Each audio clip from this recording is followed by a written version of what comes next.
I need that sports encyclopedia. Where you at, Steve Kim? Got Trent in the cut. What up, man? The real Coach JB. My main man, Big Smitty. Are y'all ready for this? Ground like something to prove it. Came to a conclusion that it's Smitty and JB and Smitty from West Coast to your side. Worldwide, we in your city. That sounds fine. Keep it 150. We never change what's happening. Hurdle and get In any metric, Coach, you cannot have Russell Wilson in your Nick gave me my first offer. Like, you got to have that store. You got to be marketable. Hockey, football, baseball, then basketball. Oh, I love this fucking show so much, man. Are you mixing light and dark at 11 a.m.? I'm elated that I can be able to coach, that I can be able to mentor these kids, and give them everything that I've learned over the last 20 years. Smitty and Jason Brown, killed it, yeah, it's a rap. We what the game's been missing, we switched it and filled the gap. Smitty and Jason Brown, we killed it, yeah, it's a rap. We what the game's been missing, we switched it and filled the gap. You are now tuning out to the Coach JB Show.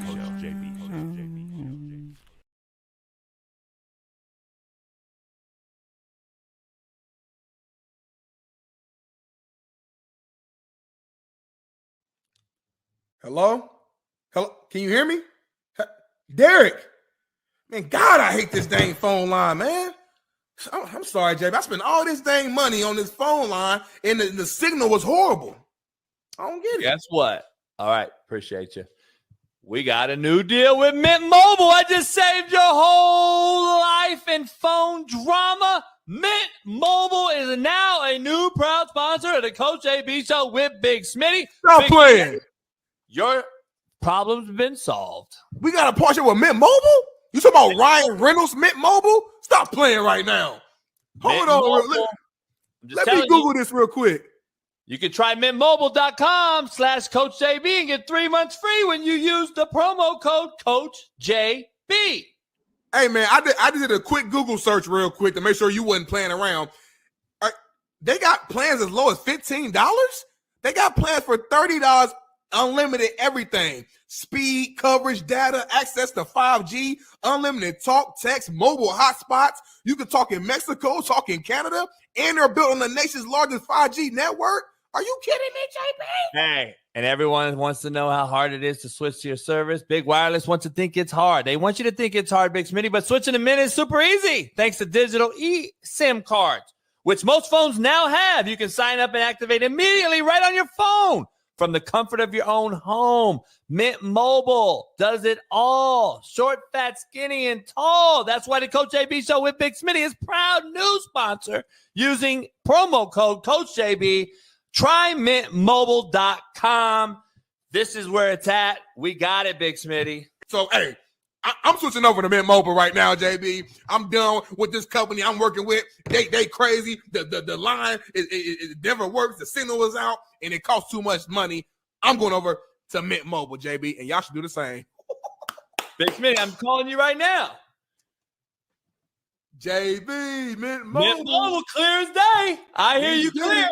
The new promo code Coach JB right here, 3 months free. Mint Mobile, try mintmobile.com/CoachJB and get you there free. 3 months off, family deals, all deals, short, fat, skinny, and tall. Mint does it all. Proud new sponsor. Much love. We'll see you later. Peace. What up? The real Coach JB here for the Coach JB Show with Big Smitty. We got a loaded lineup today. Special show today. We made it happen. We got a very, very important lineup to start the show off in about 5-10 minutes. So without further ado, we're going to bring in our main man, Big Smitty, right out the gate. Far East Side, Naptown's finest, Ball State legend, LeBron hairline, AR5, Homer glass wearing, Lamar Jackson advocate extraordinaire, Fox Sports specialist, should I say? My main man, Coach JB Show. It wouldn't be that without Big Smitty. Smitty. We got a very important start of the show. There's a lot of backstory to this thing nobody knows about. We got two special guests joining us right out the gate. One of them is the spearhead founder, the one that's running the whole California youth tackle football fight, pushback against Governor Newsom, California legislation, and this whole bill that wants to be passed to ban tackle football here in California. Plus, New York is also trying to do the same thing. So I think we're the ones that are going to spearhead this thing and maybe stop it from even going to New York. So his name is Steve Famiano. He runs his social media that's called Save California Youth Football. And he's going to be joining us along with the other guy that's very, very influential here in California named Chris Four, who runs what's called 8 Laces. He's a principal currently. He's a former football guy, football coach. He does a lot of resume writing for a lot of football coaches in the country. A lot of people use his format. So go on, check out 8laces.org. I believe it is. We'll get the website and everything for you guys. But we have both of those guys on at the same time. They're actually Steve is in Sacramento because today at 11 o'clock, they're having a big thing. Last night, we got the powers that be involved. We actually got hold of Trump's office. We got a hold of some people, thanks to a lot of friends of mine. We got a hold of some folks. Shout out to Dr. Joey, Pat Perez. Got a lot of people involved, Big Smitty. And ironically, I'm not saying I did anything. Ironically, an hour after an email was sent, Governor Newsom came out and vetoed the entire thing, scrapped the whole thing. So that's crazy. That's amazing. An hour after an hour after the emails or texts or whatever was sent, this happened. I don't know. I mean, I ain't saying she a gold digger. But she ain't messing with no. Hey man, shout out to you, JB. Wrap it up. We got it done, and shout out to everybody that helped push it. Especially, I went on Whitlock's show and pushed it. I talk about it on Matt's show. I talk about it on a San Diego radio show. I've talked about it on a few different things. We got the word out there. People used their platforms. Marcellus Wiley, everybody reshared things. We got things done. And hopefully that stands now. And the truth of the matter is Newsom can't run for president if he bans football in California. How's he supposed to win over Texas, Georgia, Ohio, football states? Right. You ain't going to win if you run for president, if you cancel youth football. So it was good to see. It's good to see. So it's a good deal. But we got a loaded lineup here. Let's get you started right out the gate before they jump on with us to start. And then I think Matt's joining us. But if not, we got our show today. People on TikTok said, I still got 500 on Big Smitty versus Matt. I mean, if you do that, then you're making the right bet. Don't let this smile, this good-looking face fool you, man. When it comes to them trenches, I'm a dog, And I'm not saying Matt. I'm sure Matt is as well. Matt made it to the highest level, so I can't diss him, either. But at the end of the day, we both retired, so it's just gonna come down to mindset, what I mean? So we'll see if we can get there. We got a loaded lineup. This show is brought to you by Mint Mobile, BetOnline.ag, Prize Picks, and AQMS. Let's get you straight to the quote of the day. Quote of the day brought to you by BetOnline.ag. Use the promo code BELIEVE, BLEAV, get you 50% off plus welcome bonus. Quote of the day, Big Smitty, you can't depend on your eyes when your imagination is out of focus. You look at the wrong stuff. You're thinking about the wrong stuff. You're not even locked in on what your path's supposed to be. Hey, I tell you, can't depend on your eyes when your imagination is out of focus. Contrary to belief, brought to you by Prize Picks. Head on over there. Use the promo code Coach JB. Every man is born as many men and dies as a single one. Interesting. Every man is born as many men and die as a single one. Many men. Shit, we all want to try to be this, and that, and this, and that. And you die, guess who you die as? You. Many men. Many men. Contrary to belief, what we think we become. Simple. Necessary to believe. Real simple. Think you're a shit. You think you're a shitbird, you become one. Think you're a millionaire, you become one. Real simple. JB, what do you think about yourself? That's the question. I'm slap dick. All right. I became one. Hey. Hey. I trademarked it. I own it. You did. I think I'm a hustler. So hey, you see the cup? I didn't even see that. I know because I'm old. All right. We got it right out the gate when they come on. We got it loaded, lined up. Let's get the main man on. California Save the Youth. He's kind of been the spearhead of this whole thing here in California, fighting against the bureaucracy and the bureaucrats, the politicians, etc., pushing the word, getting the word out there for all the youth, football, parents, everybody that's involved in this whole thing. And his name is Steve Famiano. He is the leader in this whole thing. And then Chris Four is also going to join us, who runs 8 Laces, who's a California principal, former football coach and football guy, period. And he's also been helping Steve, and he's very influential. He writes resumes for coaches across the country, helps them get jobs, helps them create their bios, and creates a what I call an executive summary. But that's what a lot of coaches use, and they use Chris. So let's bring in our main man, Steve, first.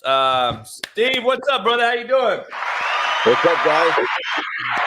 Man, I appreciate you coming on. Nice to meet you. We just introduced Chris, and he just popped in, so let's bring him in too. Bailey, bring all of them in if you can. Chris, what's up, brother? Hey, good morning. What's up, Coach JB? How you doing, man? Chris? Nice to meet you both, fellas. Hey, Steve, are you on a phone, Steve? Yeah, I'm on a phone. I'm in my. Can you turn it sideways? Can you just turn it sideways, and then you'll get the landscape view? It'll switch. There we go. There we go. And yeah, perfect. We just introduced both of you guys. Chris, he runs what's called 8 Laces. Bailey, if we can get it on the ticker for both these guys and their Twitter handles. He writes a lot of resume. He does a lot of resume building for California coaches or coaches across the country. People across the country use Chris to have resumes built and written and bios and etc. Letters of recommendation, everything you need to do to apply for the job, because you get one shot at this a lot of times. People don't realize. And Steve is spearheading this whole thing for the California youth, as we have already introduced. So we appreciate you guys jumping on, man. I know some news happened last night. Before we kind of dive into it, is this a good thing, positive thing? Is it leaning towards that being the fact before we say anything? Yeah, let me hey, thanks, guys. Coach, I appreciate you, man. This is it's been a long battle, man, for 6 years. So yeah, last night I was sitting at Denny's here in Sacramento because we're doing the rally today at the Capitol, and I get a call that Politico was going to break the story that Governor Newsom is going to veto this bill if it gets to his desk. Which let me clarify this for some people, because there were some people that were twisted on social media last night, and like, hey, don't listen to Newsom, don't believe Newsom, he could change his mind. I said, no, trust me. I've been deeply involved in this for 6 years, and I've been involved with Sacramento. I've been involved with politicians. When Newsom came out last night and said, that's it. So that's where we're at. That is huge. I sent you guys some emails. I mean, hopefully we got a hold of people that made a push on this. I sent out this the vote. I believe we got about 800 people yesterday. Once I got the link, and we sent it out to a big old huge organization across, everybody, of course, California is the ones that had to get it in. And a lot of youth coaches, a lot of coaches that I've known, high school and college, all signed up, voted no. And that was a huge thing. And that was just in one day when I finally sent that link out to a mass amount of people. And I think that hopefully they heard us, man. This is so, Chris, let me get your take on it. I know you're an administrator in this state for a long time. What's the importance of this being passed or not being passed? Let me say being vetoed. and why is it important to even fight for this? Yeah, Coach JB, Big Smitty, thanks for having us on Work Boot Wednesday. We appreciate it. Listen, last week when we heard that there was a vote up in the Assembly Committee 5-2 to pass this forward, it became like no holds barred. You know, there's been Steve's been doing more work than anybody in the state on this. Man, Steve is a youth football coach and a business owner. And this whole thing is grassroots going back 6 years. We've never had help from the NFL. We never had help from NCAA. And none of those guys, man, nobody's jumped into this thing. And last week it was like we're all texting. It's no holds barred now. Reach out to everybody you know, everybody you can think of. And one of the first guys I thought of to get this out nationally was the Coach JB Big Smitty show. So we appreciate you, Coach, jumping on the fight for the last week, spreading this out to your channels, because every little bit helps. And so for me, like Steve said, 6 years we've been fighting this thing here in California. And it's been a grassroots movement. It's been coaches and mom. Don't piss off football mom, right? Listen, if California outlawed youth football, there would be a negative effect going up the ladder, up into high school. And the other thing is the guy starting all this, Chris Nowinski with the Concussion Legacy Foundation, who got into the ear of some California lawmakers. The last time they brought this forward, it was 14 years old and under. And then for some reason, it goes down to 12 years and under. Don't think for a minute that California would not stop at 12 years. Now, there's been a lot of naysayers. Oh, the governor would never pass this. This state arrested surfers in 2020 for surfing. Are you kidding me? If there's a state in the union to outlaw youth tackle football, California would be the first. We had to go no holds barred on this thing, and we appreciate everybody's help.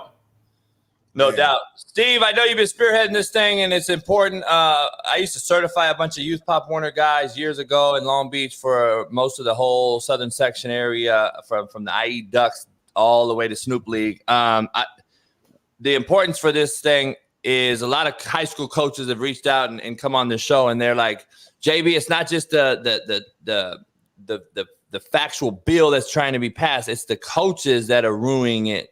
Where are you at with that? Like, are the coaches teaching such bad habits that these people are really like, oh, well, you guys are just teaching bang, bang drills that you see on TikTok, so everybody thinks that's how it is everywhere, which it's not that way everywhere. We just have idiots in all shapes, sizes, and colors across America doing every single thing.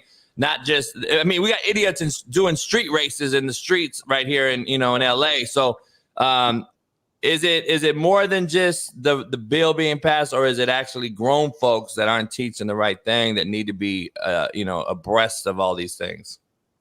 I think you got a call probably, Chris. Yeah.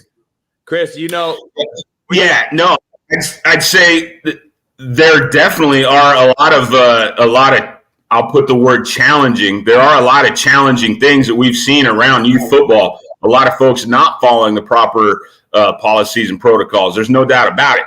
But at the end of the day, that's not why these lawmakers have brought this forward. They're bringing it forward based on the science of CTE. And for me, the biggest thing about that repetitive head trauma and some of the stuff they found with CTE that they're preaching up in Sacramento is that science is just so brand new. The Mayo Clinic did a study a few years ago, 750 brains that the Mayo Clinic looked at. And I'm going to read something real quick here because for me, this sums it all up, right? I got two boys playing, one in high school, one in seventh grade in the football world. Here's what they said at the end of the day. Here's what they found. And this is what you don't hear about this CTE thing that's important to me. A history of repeated brain trauma is often found in athletes with CTE, but not all athletes with repeated brain trauma develop CTE. Additionally, CTE has been found in non-athletes with no history of brain trauma. So you got these legislatures who have been talked into ban the sport because of CTE, but the science is saying CTE is brand new. We really don't know that much about it. Yeah. Hey, let me add on to that, Coach. I know I'm sorry I dropped there, guys, but let me tell you. Let me tell you this. This whole thing was a crock of you know what. And now that we're basically to the end of this, I'm going to be telling everybody it was a crock of you know what. This thing turned absolutely political. CTE, throw CTE out the window. It's got nothing to do with CTE. This is about control. And that needs to start getting out there is what needs to happen. You know what I'm saying? Because these youth coaches, it's not about these youth coaches. It's not about what's going on in youth football in your community in Long Beach or Bakersfield or wherever. That has nothing to do with that.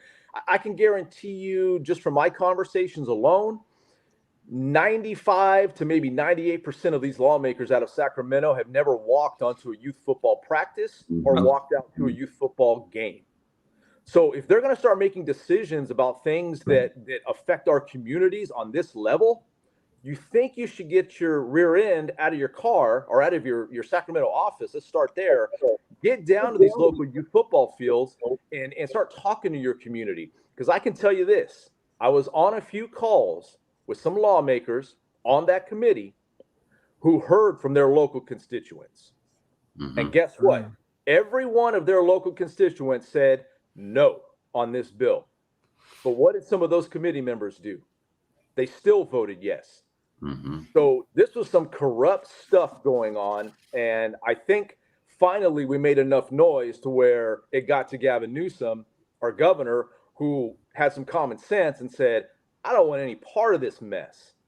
This is stupid. This is ugly. Enough. And so I'm not going to sit here and I'm not going to defend all youth coaches, but I can tell you right now, everybody's doing great work in their communities from what I know. You know what? It takes a lot of hard work to get out there and volunteer and get your rear end out there and try and mentor these kids. So I'm not going to let some Sacramento politician tell us that we're doing something wrong. Take your CTE stuff and shove it. That's what I say. Yeah, no, I love it, man. I appreciate you guys for obviously coming on here and kind of speaking the truth, man. We're all football guys, and in one way or another, whether it's former player like myself, coach, both, etc. I kind of want to ask you guys this. Obviously, thank God, it looks like it's not going to pass, but just to educate the fans, the viewers, what do you guys? If this bill did pass, I guess, how would you view the effects from it? Like, how do you, and I want both of you guys to answer this, like, how bad of a negative impact do you think that would have had on all of our youth if it did pass? It would have had a huge effect because this was one of the things that we kept telling lawmakers in Sacramento. And you heard this in the committee hearing. In the committee, you kept hearing this line. Well, we're not taking football away from kids, right? No, that's that line. They rehearsed that line. That was already prepared. They already knew what they were going to say in that committee hearing. They rehearsed it. No, they were taking tackle football away from kids. Flag's a great sport. Don't get me wrong. We're not anti-flag. I'm like, bring it all on. Get these kids off the couch, get them going, right? Yeah. But this narrative that we weren't taking football away. Yeah, we were taking football away because flag and tackle, they're different sports. Come on, they share the same ball, right? And some grass. It's tough. But we call them the big dogs, right? That's what I always called the kids in my league in Apple Valley, right? Hey, those are the big dog kids that play line and D-line. Those kids that aren't going to go out and play tennis or whatever sport, man. Like, we got to have a place for these big dogs, man, to get out there and, like, be active. Flag is not that sport. I'm sorry, but that's not a slam on flag, but that's where I'm at in it, man. Listen, I'm a former D lineman, so like literally, I mean, I'm not a flag football guy. I'm 280. I can't play. You know what I'm saying? So it's like I need something, an area for me to actually perform and play, and that's tackle football. So you're absolutely correct. Unfortunately, we've talked to all these different people. We had Tank Johnson on, who's really tight with Roger Goodell and all these things. And it's unfortunate the NFL pushes, like Tank will say, the BLM movement, the LGBTQ alphabet warriors, all these different things. Flag football is one of the biggest NFL pushes. Drew Brees is doing a huge thing in San Diego. We got all these people starting these flag leagues. A lot of people don't understand that the single mothers involved in this, especially in the inner cities with frankly, no father involved, unfortunately. The single mother is trying to do work 2 jobs, raise 2, 3, 4 kids, and don't have the time or willing to research and do all the due diligence that it takes and says, oh, well, my baby will be safe doing flag. Well, Girls soccer has more head trauma than boys youth tackle football per capita. That's fact, but people don't want to break it up. They don't want to break that down. They don't want to do it. Skateboarders go out and bang their head, and then later on go play tackle football, and then they attest that to CTE. And I've had a buddy do all these tests, and they're like, well, this guy skateboarded from 8 to 12 and banged his head on every single half pipe I've ever seen, comes home concussed, but then goes plays football, and then gets tested, and they say, oh, football gave him CTE. He never played football from 8 to 12, but yet he banged his head to skateboarding. See, that's what I'm saying. It's so inconclusive. Nobody really knows. And why? So how can you make a hasteful judgment on a bill that no one really even knows the facts, the science, or anything else to? Blows my mind. But that's why the number one reason I fought for this was because we give an inch, they're going to take a foot. High school will be next. JUCO is going to be next. We already see the ramifications of losing a JUCO program like L.A. Harbor in L.A., Fort Scott Community College in Kansas. Compton College 4 years in a row has forfeited the last half of their season. Crime rates go up, obesity, lack of activity. I can keep going on and on and on and on. And this stuff keeps people from doing it. I mean, we're already low participation in California football. I mean, we got a referee shortage. And, you know, perfect segue to get this with you guys. We've seen all the negative youth football across America. We've seen some NFL players' brothers actually using pistols and fighting refs and shootings and all this stuff. We see the negative stuff. That's all they want to show is negative. They don't ever want to show positive. Positive outweighs the negative by a millionfold, but they won't show any of the good things that you mentioned, Steve, what our coaches are doing in the community. Is that, number one, really the true start of this whole thing? You hear about a violent act. You hear about a referee and a coach fighting, a parent jumping out of the stands. It's really far and few between because we see it in Florida, L.A., blah, blah, blah. But really, it's not that big. It's really not as big as they show it. It's actually the minute portion of this thing. But optics are huge. Perception's reality. Is this the main reason it started this whole thing? I don't think that's the main reason. And you're right, man. We got 1 million kids playing youth tackle football in this country, 1 million.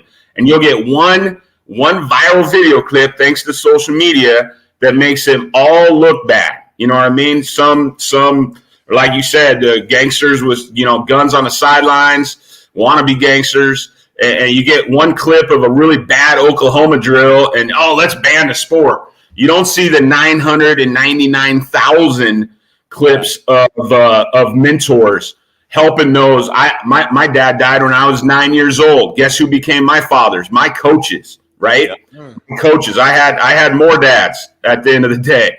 You don't see those impacts, obviously, because that stuff don't show up on social media. Steve, where do we go next? Like, how do we keep this thing underwater? Yeah. So, look, I'm going to work. I'm not walking away from this. I've been doing this for 6 years. Myself and another gentleman, Ron White, we created the California Youth Football Alliance. We worked on the nation's most comprehensive youth sports safety bill, which is directed towards youth football back in 2019, called the California Youth Football Act. And we built that bill and got it passed in 2019. Governor Newsom signed it based upon CDC recommendations, NIH. We looked at studies back and forth, like what are they recommending for youth football to make it safer? And, some of those, I'll just go real quick over some of these. It's reducing contact and practice. That's law in California. Youth tackle football can only practice 60 minutes a week of full contact. Having medical on the sidelines at games, coaches certification, AED, CPR, concussion. It's a model for the nation, and that got lost in this debate. And to be honest with you, it was twisting me a little bit because we worked our freaking rear ends off, man, in 2019 to get that thing passed and get it signed, to give the sport some safety protections. So, when you hear lawmakers say, well, we need to, continue the work and this and that. Well, like we already did the work. We did the work in 2019 for this sport. So let's focus on that bill and maybe help get that bill across the country, and get these football players protected, on a standardized level, So, but I'm not walking away. I'm not walking away. I'm not letting, let me tell you guys this. Until I die, I will not let a lawmaker ban youth football in California or this country. I won't let it happen. No doubt. Kudos to you. Some people, we've had a buddy of mine, Mike Jewell, who owns Game Breaker soft head shell cup gear. He, he came on the show Monday and was like, look, JB, a lot of people think I'm going to make all this hundreds of millions of dollars because youth will scrap tackle, and then I'll be the headgear, number one headgear supporter, and we'll issue everybody headgear, play 7-on-7. He goes, I don't care about that. I don't need the money. He's already very, very wealthy. And he came on, his whole family's, he's coached his whole life, and his son's coach. And he's like, you take away this tackle football thing. He goes, we are in up shit creek without a paddle. And he goes, people don't realize what football has done for so many, discipline-wise, just structure, just everything. And when you say 60 minutes a week, us three, Smitty's too young, but we're laughing in our inside like, you shitting me? We had 60 minutes a period back when we played. I wouldn't say I'm too young. No, I mean, I know I'm the young one here, but trust me, like we practice way more. 60 minutes a week. Can you imagine that? Yeah, that don't even make sense. I couldn't even. What is that? 11 minutes a day? What the fuck? Anyway, Steve, let me ask you this before you guys get out. I appreciate you jumping on here with Chris. A lot of people that I've talked to last night, especially in the Trump corner, thanks to a couple big influential people, they were telling me straight up, and we shared some things privately that we won't say, but they were telling me that there's no way Newsom can allow this, because if he does plan to run for president, there's no way he wins states like Texas, Georgia, Ohio, which is football-heavy state. Is there any truth to any of that, do you think, in the finite details of this whole thing? Yeah, let me give you guys just a little insight on this. My gut, and I've been pretty good with my gut feeling over the past 6 years on things that have happened. Chris Ford knows this. Chris and I have talked a lot about this. I'll be honest. I pretty much assumed that if this thing did get to Newsom, that he would veto it, just because of that factor, right? I mean, if our governor does want to run for president of the United States one day, and that's the talk. I don't know if that's verified or not, but that's the talk. Think about that. Think about the impact on his presidential campaign of being the first governor in the United States to ban youth football. Say that out loud. First governor in the United States to ban youth football. Not happening. Nah. Not happening. Yeah. Chris, where can everybody go to your website? All the coaches that join the show. I know you you do resume building. You do a lot of other things for coaches at every level. 8laces.org, is that what it is? Yeah, but JD, we're not here to talk about that, man. I appreciate the plug, but we're good. We're good on that. Now, I just want to say thank you because, again, for using your voice to get this out there. Listen, if I may, JB, football has never been this safe. My first year of being a head coach, you think about it now, man, we had 6 hours of practice a day for 2 weeks, right? 2-a-days. All these lawmakers, these nanny state people saying football needs to police itself, football hasn't changed anything. Go back 10 years, go back 15 years. The fact is, this sport has never, ever been this safe. The work that Steve and those guys did with the youth football bill here in California, that's why the governor really got so ticked off. He's like, hey, man, this thing's only been in place 2 years. So, man, we appreciate you using your voice, both you guys, and thanks for having us on. No, always. I appreciate you guys. We'll have to do it again. We'll have to hook up, man, one day. You guys got to come down to the house. I'm not too far from you guys. Poker night. Come hang out. There we go. Thanks, JB. All right, Steve. Appreciate you guys. Chris. Thanks, guys. Later. Clap it up, JB. For getting it done. That's a lot of work, Smitty. A lot of work goes into that shit, man. And those guys were the spearhead of this thing, and I'm glad I could do whatever I could do. But I didn't want to go out like Willie Lump, man. I'm like, there's no way that I could just go out. By the way, I didn't play tackle football as a kid. I didn't even know that. You know what I'm saying? Yeah. People don't know that. I didn't play tackle football as a kid. Yeah. So I didn't start playing football myself. I was a late bloomer. I didn't start playing football, like actual football, till 8th grade. So, but that don't mean like the problem. Yeah. The point, I guess, to what I was saying is I didn't play because there was so many other things to do. There isn't so many other things to do no more. Right. Motherfuckers sit on their phone all day now. I was hooping at first. Yeah, we did all that shit. Gang bang. So, you know what I'm saying? Right? What I'm saying is, though, like, tackle football is taken away, then they have said, we do whatever we want. That's the fight that I was like, hell nah. Put it in the parent. Let Smitty decide if his kid wants to play football or not. Let JB decide if his kid wants to play football or not. Like, you all don't decide that shit, because once you give them the power to do that, they're going to take everything from everybody, and we're going to sit here and be in this controlled-ass environment, which we already are trying to be in. So, you mentioned a good point, too. You mentioned a good point, too, just saying, like, when does it stop? So, okay, you pass this bill. So, yeah, does it go up to high school? Does it go up to college? But then even beyond, even outside of football, okay, are you moving to, like, boxing? You know, boxers, they start boxing like 5-6 years old. So are you going to take away boxing? Are you going to take it? Because now it's like it gets kind of out of control to where it goes to other sports.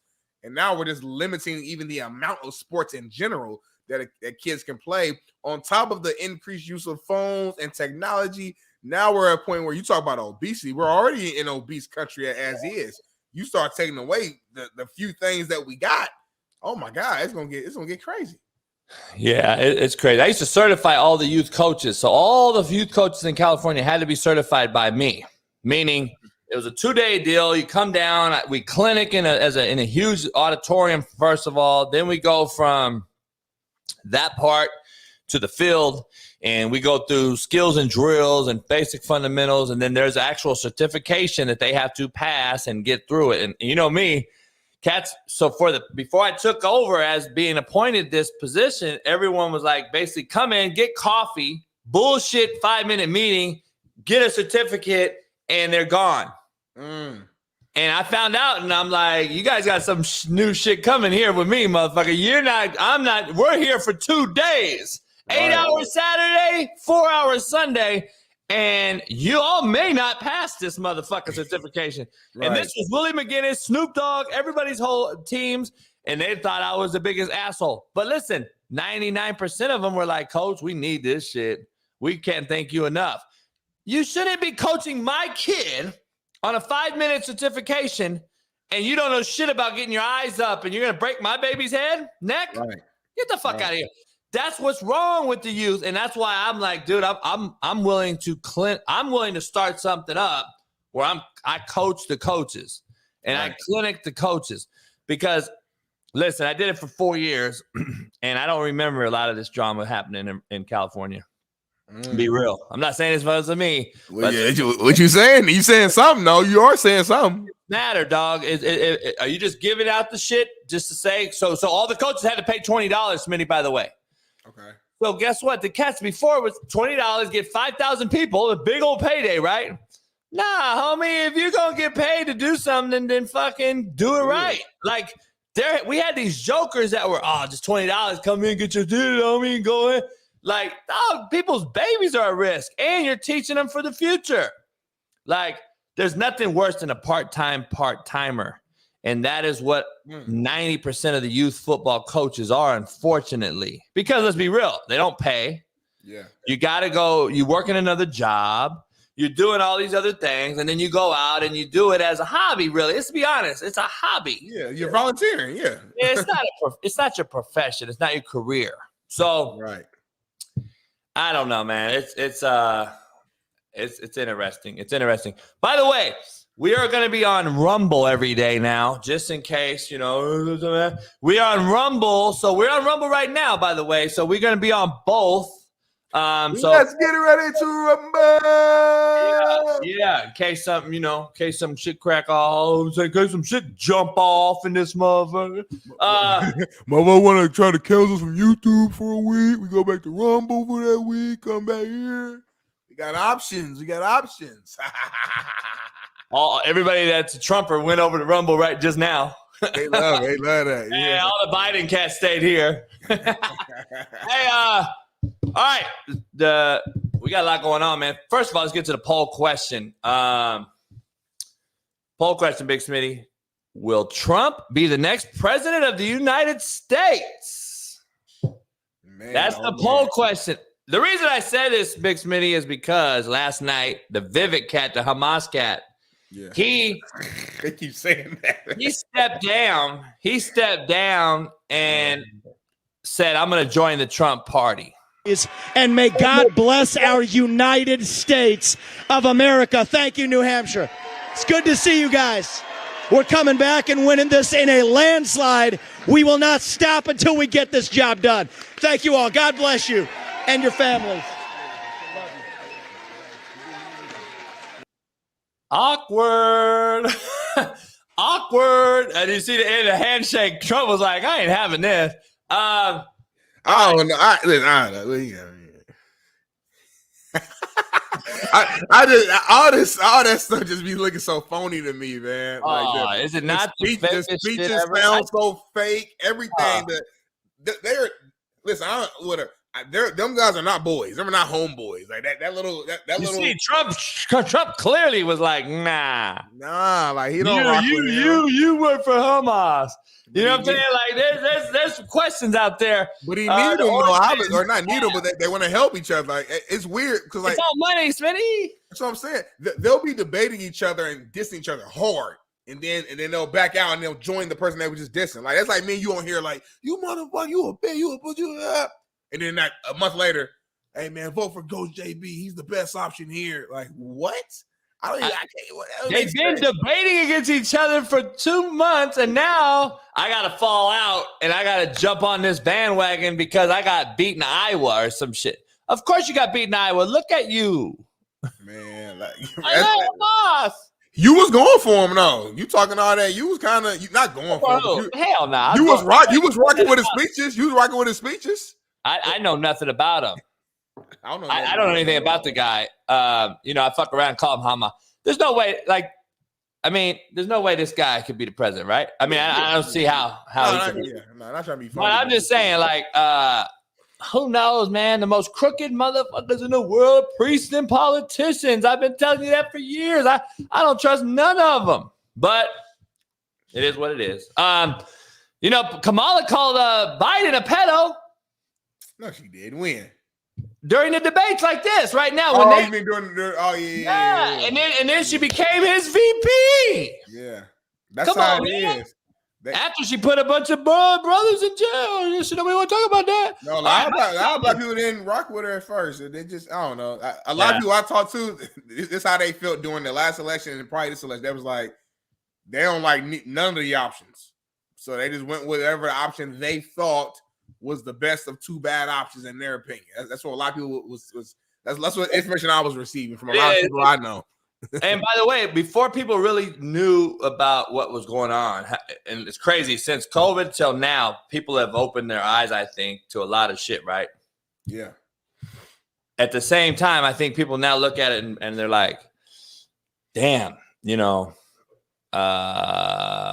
maybe this ain't what we thought it was. Maybe I need to really wake up. And I think people have woke up and now they're like, all right, I don't know if I like any of them.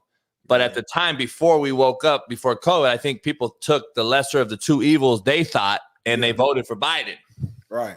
Oh, he's the lesser of two evils. We really don't know anything about this dude either. But now they're like, shit, we voted for the devil. Right, so now we don't know. And brothers and more and for we're stereotyped. Hood cats are stereotyped as being Democrat. Right. That's just what it is. Like my dad told me when I was young, well, we're Democrat, we're broke. And I'm like, all right, that's what so you gotta be broke, you're a Democrat. We're ignorant. We didn't know. And then they're like, yeah, you live in Beverly Hills, you're Republican. Yeah, that's how it was.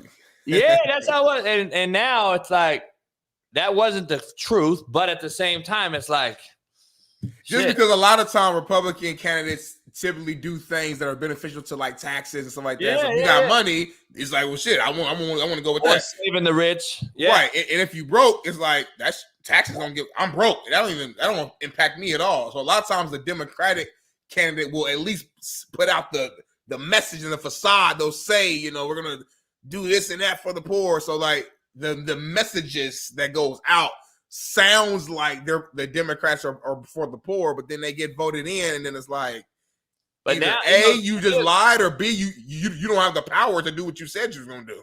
a lot of folks don't do any research though. We follow people, and we do what our homies say to do, or because my homie did it, I do it. Now I think people are waking up. I think a lot of people voted for Kamala because they thought she was straight black, pro-black. She was a sister. That's not the case. She's put more blacks in jail than any white dude in office has. And brothers found that out and was like, hold up. Now you got rappers and hood cats coming out like, I'm Trump. And it's coming out a lot now. You know what I'm saying? They did research. You know, a lot of people, like, early on, before we knew like who the official candidate was going to be, a lot of black people, like, who obviously I'm black, so a lot of my homies, people I talked to, that was not rocking with Kamala Harris because of what you said. Like, they knew that beforehand, but like you said before, once we found out who the candidates were, it was Biden, it was Trump. Biden, he brought on Kamala Harris. Well, that's a package deal. Like, if you vote for Biden, you're voting for. So it just was like, it is what it is. The lesser of two evils was the belief at that time.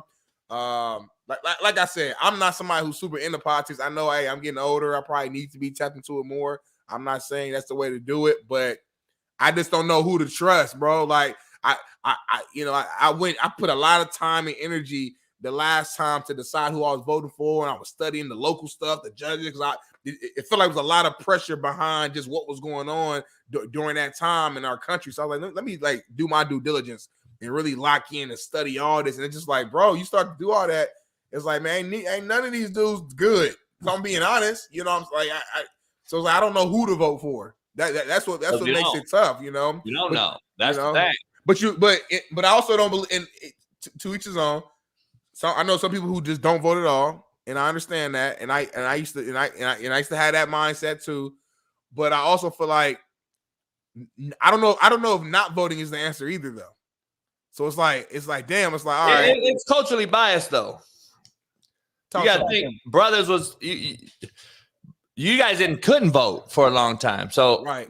If I was that way and I was suppressed or whatever the fuck word we're gonna use, I would be voting. Right. I'd probably be voting. You know what I'm saying? I guess my thing is like, if you like, sure, okay, like if we feel like we don't trust nobody, all right, cool, I get that. But at the same time, if you just don't vote at all, then it's like you're just letting whatever the fuck happen. Like you ain't even trying to do nothing to make nothing happen. Even with the football bill just now, like motherfuckers could not vote for that or not sign up for that. It's like, I'm just gonna let whatever happens. Nah, at least put your foot forward and like try to put like. And I'm not talking to you specific. I'm talking to more just my mindset when it comes to the vote. It's like, at least put a foot forward and try to like make some shit a little better. Maybe your vote don't matter. Who knows? Maybe the person you voted for is tricking you and lying to you. Who knows? But at least your intentions were pure, is what I'm saying. You know what I mean? Like your intentions, but I don't know if your intentions don't cost someone the election or you know what I'm saying? We don't know that because we don't know who's vote. We don't know the votes if they're legit or not. I mean, it's all a joke, man. It's like, it's unbelievable. That's why I just stay out of it. I'm like, I'm gonna stay in my lane. I learned a long time ago. My dad told me when I was 11 years old. I'll never forget it. I say it all the time. Yeah. Until a motherfucker win by one vote, then I'll be like, damn, I fucked us. Until that happens, homie, I'm staying out of it. Now I know I get it. It's ignorance because not everybody. There's thousands of motherfuckers who think the same way you think and they don't vote. So motherfuckers lose by 10,000. Well, shit. Like we're seeing mail-in votes. We're seeing fucking every team with that, and then we're like, whoa, my mail-in vote didn't even get. They found it on the fucking river. So like, I'm gonna stay out of the puppet master game.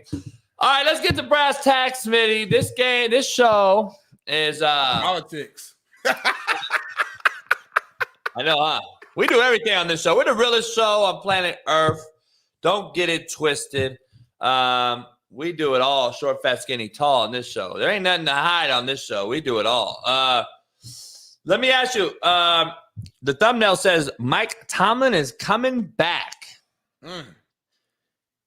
He grinding. Look at it. He hot. He mad. My God. He said he plans to return as the Steelers head coach in 2024. Where you at with that? I mean, I love it. I think Mike Tomlin is a Hall of Fame coach. I think what he's done in his career has been phenomenal. To be able to, no matter what happens with the You got Hall of Famers retiring, great players leaving. Quarterbacks getting injured, going down to your third string in certain years. No matter what adversity the Pittsburgh Steelers have been through, Mike Tomlin has always kept them afloat. And I think that as a coach, man, that's saying a lot. You're not gonna always go to the Super Bowl. You're gonna always win a Super Bowl. You're not gonna always be the most dominant team. But to be a team that's always respected, be a team that's gonna go out there and play hard for you, play a physical brand of football. I think you got to respect that, man. To never have a losing season as a head coach. And he's been coaching as long as he's been coaching. Like that's crazy to hear that. Andy Reid has had a losing season. Bill Belichick has had a losing season. Like a lot of these legendary coaches who we look at as like the greats have all had losing seasons. Mike Tomlin has never had that, man. I think you get this man the right quarterback. I think he's right back up there winning 13, 14 games a year, in my opinion. If you can win 10 games a year, basically with what you have, you can't tell me you get this man an actual good quarterback. He can't get 4 more wins, and be one of the top teams in the NFL. So, I mean, it's a smart decision. Mo Garrett, Mike Fawns dropped a super chat. Mo Garrett, we appreciate you. Mike Fawns said, JB, what would you do as a president of the United States? I would ban social media. Ah, damn. Yeah, I'm not voting for your ass there. So I'd cut social media out for 1 year. I'm not voting for you off the bat. For 1 whole year. Because you're fucking me over. I'm losing my main job. Smitty, what have I said? Hold on. What have I said? Banning social media for 1 year, but you're going to still make the same money. I guess that's cool, but I still don't like that, though, because there's too many positives from social media. There's too many negative. Negative that way to positive. I see. I see. Just like the tackling thing. We talked about this negative shit that happened, but it's about bro, we are literally, this is the most contradictory statement. We are literally right now live, like 1, 2, 3, hit the like button right now. 1, 2, 3, hit the like. We are right now on. We're on Twitter. We're on Instagram. We're on TikTok. We're on Rumble. We're on YouTube. I don't consider this. So you ain't got to consider it. I mean, Twitter, Instagram, as far as your phone, not YouTube. I don't think YouTube. I think YouTube I would keep YouTube. All right, but JB, I'm looking at this right now at the top of the screen, JB. I see your Twitter, my Twitter, and the Coach JB's Twitter all on here streaming right now. But that'd be gone because I'd get rid of that. We'd be on YouTube only, which would, guess what? It would force everybody to come to YouTube, and we'd be so hold on. We could promote the show. We can't put up clips. They know when the show is. They're gonna get notification. YouTube hits them up. Email. We still got email. Why don't that work now? Then is that I don't. You're saying limit all the other options to make everybody just come to YouTube. That don't mean they come to our show because they about on the YouTube. Kids, Smitty. I'm about to help the kids. We're gonna get the kids back in shape. We're gonna get the kids back active. Basketball courts are gonna be full again on weekends. Smitty, you know you missed the real stop. I'm gonna put a water hose in everybody's front yard. You're gonna have to drink out the water hose, get on your bike, smash to the basketball court. You gotta run some 17s. You gotta play 3-on-3, warm up, and then you gotta pick your 5 full court. I'm gonna open up about 20 full courts in the hood, and we're gonna get back to barbershop banter. I'm gonna put a barbershop at every basketball court. You go get a cut. You go straight from go get a cut. You go play. You get hoop, you hoop up, you get hair. Remember, we used to get hair in here. We used to go from the barbershop to the play a hoop. Remember, have hair in their eyes, itchy. And then everybody has to play tackle football again in the grass on a weekend. We're going to play smear the coon. No. We're going to play all that shit. Barbecue outside, girls, bikini. Like shit, catch a fade, catch a fair one. We used to call fair one. Let's catch a fair one in the park. You got beef? Go catch a fair one, homie. Everybody else just keep drinking 40. OE bottles everywhere. Brown bags. OE and straight Mickey's OE and fucking King Cobra. That's all you can bring. Shit. So social media stopped all that. That's fucking powerful. And we're fucking around thinking about though, like, damn, there ain't no hooping, there ain't no outdoor. I ain't seen none of it. People hoop now, but it's all indoor though. They don't hoop outside no more. Everybody's indoor. Outdoor going to the park. Like that's a real thing. Why are we? That's fucked up. I just think about it like, dog. I drive by all the time. Like, damn, sunny day, 75, perfect day. Ain't a fucking soul playing hoop. They indoor, JB, your knees, your ankles. Technology, they said, is better for your ankles and your feet. Man. So all of a sudden, our knees and ankle bone marrow's changed too. See, social media's fucked your head up so much. You like, now our knees and ankles can't go outside. That's why your body fucked up now, JB. When I come over, you be walking like what you want. Exactly why I'm banning social media, because of what you're saying. But JB, think about it, bro. Smitty, I'm putting chain nets everywhere on the court. Ooh. Everything's gonna be a chain net. I'm putting fucking metal slides everywhere. You gotta go down the metal slide in 100-degree heat. Hot as hell. I want you to be scabbed the fuck up. I want your whole arm peeled off in the back, and I want to see the kid crying. I'm gonna be the guy to go to every kid. Shut the fuck up, little motherfucker. And we're gonna get these kids tough again, homie. Let's go, Smitty. Let's make it happen here. I mean, you're gonna be the VP. As long as I'm getting you're gonna paid, be the cool. social media director. I can't be that fucking. He go listen. He's trying to take away my career, so I cannot vote for this man. I'm a social media fucking producer at Fox Sports. You remove social media, you remove Big Smitty. You remove Big Smitty, I can't pay my rent. I'm gonna win the presidency, and I'm still gonna. And Smitty's not gonna vote for me, but I'm still gonna hire Smitty. That's how cold I am. That's how what I see. That's what I'm saying. I'm gonna prove that I had to fight against my boys and my back, and then still hire them, and so I can prove to the world that it's a 1-year thing, Smitty. 1 year, and watch the world come back. You're gonna be like, damn, JB was right. And then 20 years, you're gonna be like. Back in 2024, when JB banned social media, man, we all thought the world was over, but now look at it. We're the thriving, most, successful country in the world. Thanks to JB. I'm dead already. I'm gone. You know what I'm saying? Smitty, the president. You know what I mean? Smitty getting his second black president. Smitty getting his Morgan Freeman's on. All right, Mike Tomlin's back. I don't know how we got to president. I have no idea. And that whole fucking 20-minute discussion was for $1.99. Smitty only gets 9 cents. We still 2,100 in the fucking hole. That's crazy. All right, Tomlin's back. I like it. I want him back. I want him to coach at least. I wouldn't be shocked if he set out a year, but I'm thinking he's back. So, cool. We just talked about Governor Newsom veto bill scrapping the youth tackle football here in California. Thank God. Chris Ford and Steve Famiano came on to discuss that. Appreciate them. Shout out to those guys for fighting the good fight. Now let's talk about a perfect segue. Mahomes Broken Helmet Company, FISIS, came out and said that the helmet did a good job and it did its job. So this company said with the broken helmet that occurred, that we brought Mike Jewell on, who said this right here is a lie because that guy's been doing NFL helmets for 35 years and said helmets ain't supposed to crack. No way, shape, or form. This company came out and said it did its job. Now, how vague this is, Smitty, is how key the wording is, how vague they are. They didn't say it wasn't supposed to crack. Right. They didn't say it was. They say it did its job. They know what they're doing, JB, because he didn't get a head injury. So they're saying exactly. How do you know it did its job? If him motherfucker would have got his shit banged, you'd be out of business right now. Stop. Yeah, bro. Listen, they have to do that to save face because everyone's coming down. We've never seen it before. We've never done this. We've played football, coached football for years. I've never in my life seen that happen ever. That's not supposed to happen. Did Mahomes get hurt? No, he didn't. So, yeah, technically speaking, the helmet did his job. Yeah, yeah, of course, he's not hurt. But the helmet ain't supposed to fucking rip and break apart upon contact. And, yeah, it was freezing cold outside, but that was the only helmet that did that? I mean, everybody's out there hitting the whole entire game.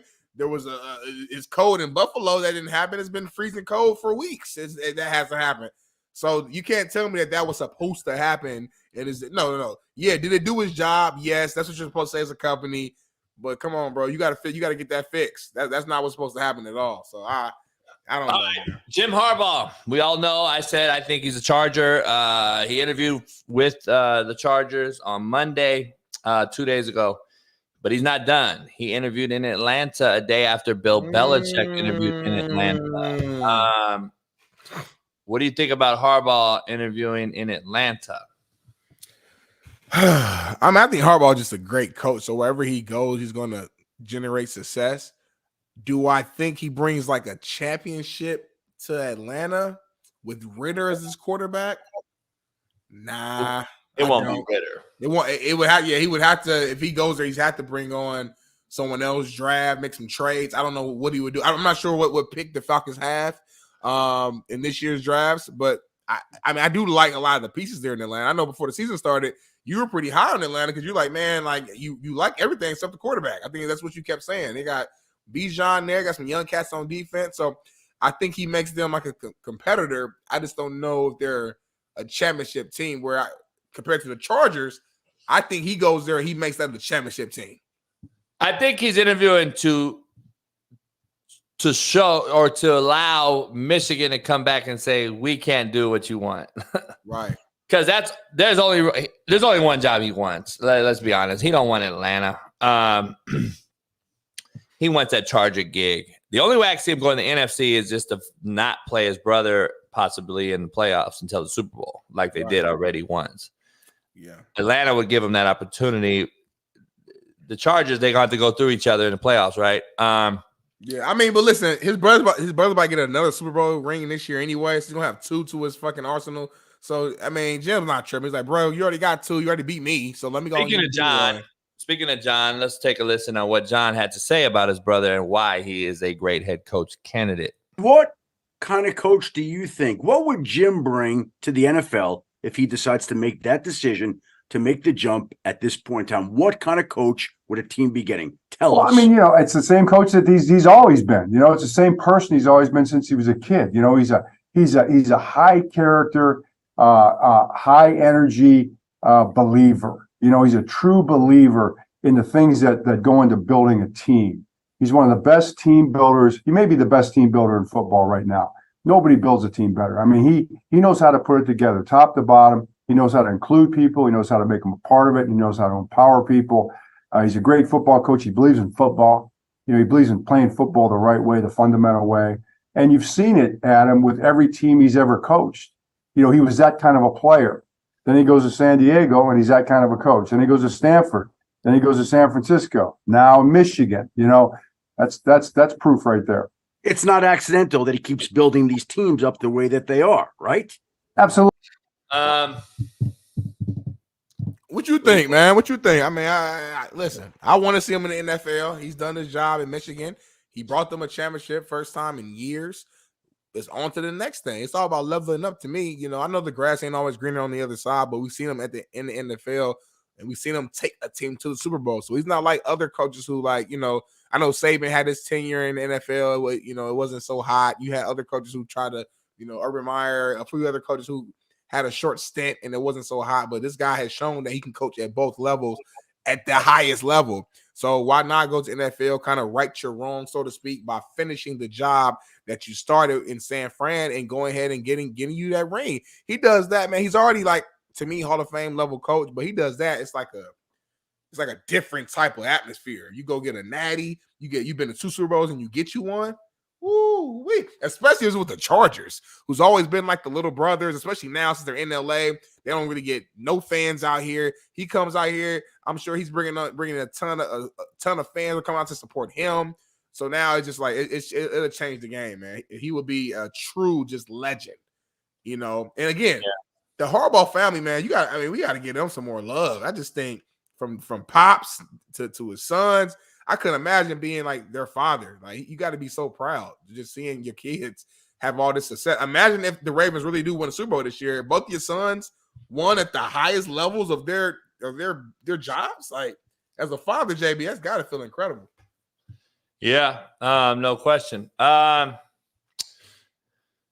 I think the Chargers are the job. We're going to do some hell yeah, hell no later, and I think one of the questions is interesting, but I think Harbaugh interviews just to interview right now to make sure that everyone in the country that is going to come out and hate on him for leaving Michigan, at least he's going to listen, I interviewed a few players. I gave you guys opportunity. I put it in writing what I want. I don't want to be fired. I don't want NCAA ramifications to hit me, blah, blah, blah. I think that's an impossible task. Mm-hmm. And he gave him an impossible task like fucking John Wick. Right. All right. John Wick, go kill 100 motherfuckers in the next hour or you're going to die. Gotcha. This part right here, I have a problem. This next segment. Uh-oh. There's a guy at Alabama at basketball, all right? He's a head basketball coach, Nate Oates, all right? He's a good coach.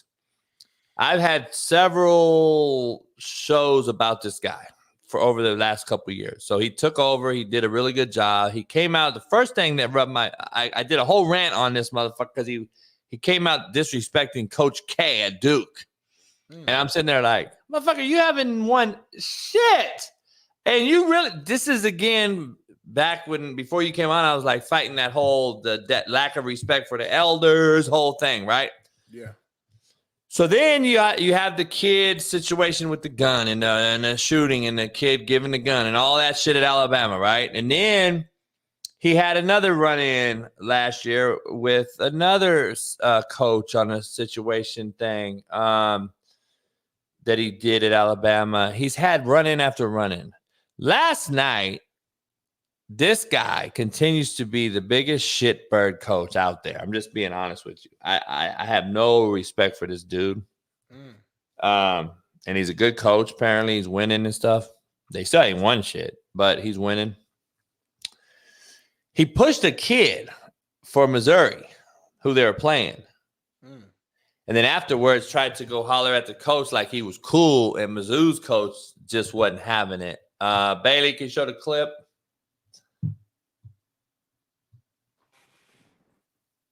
I want to see the beginning. So he's right here in the red, hands up, of course. JB.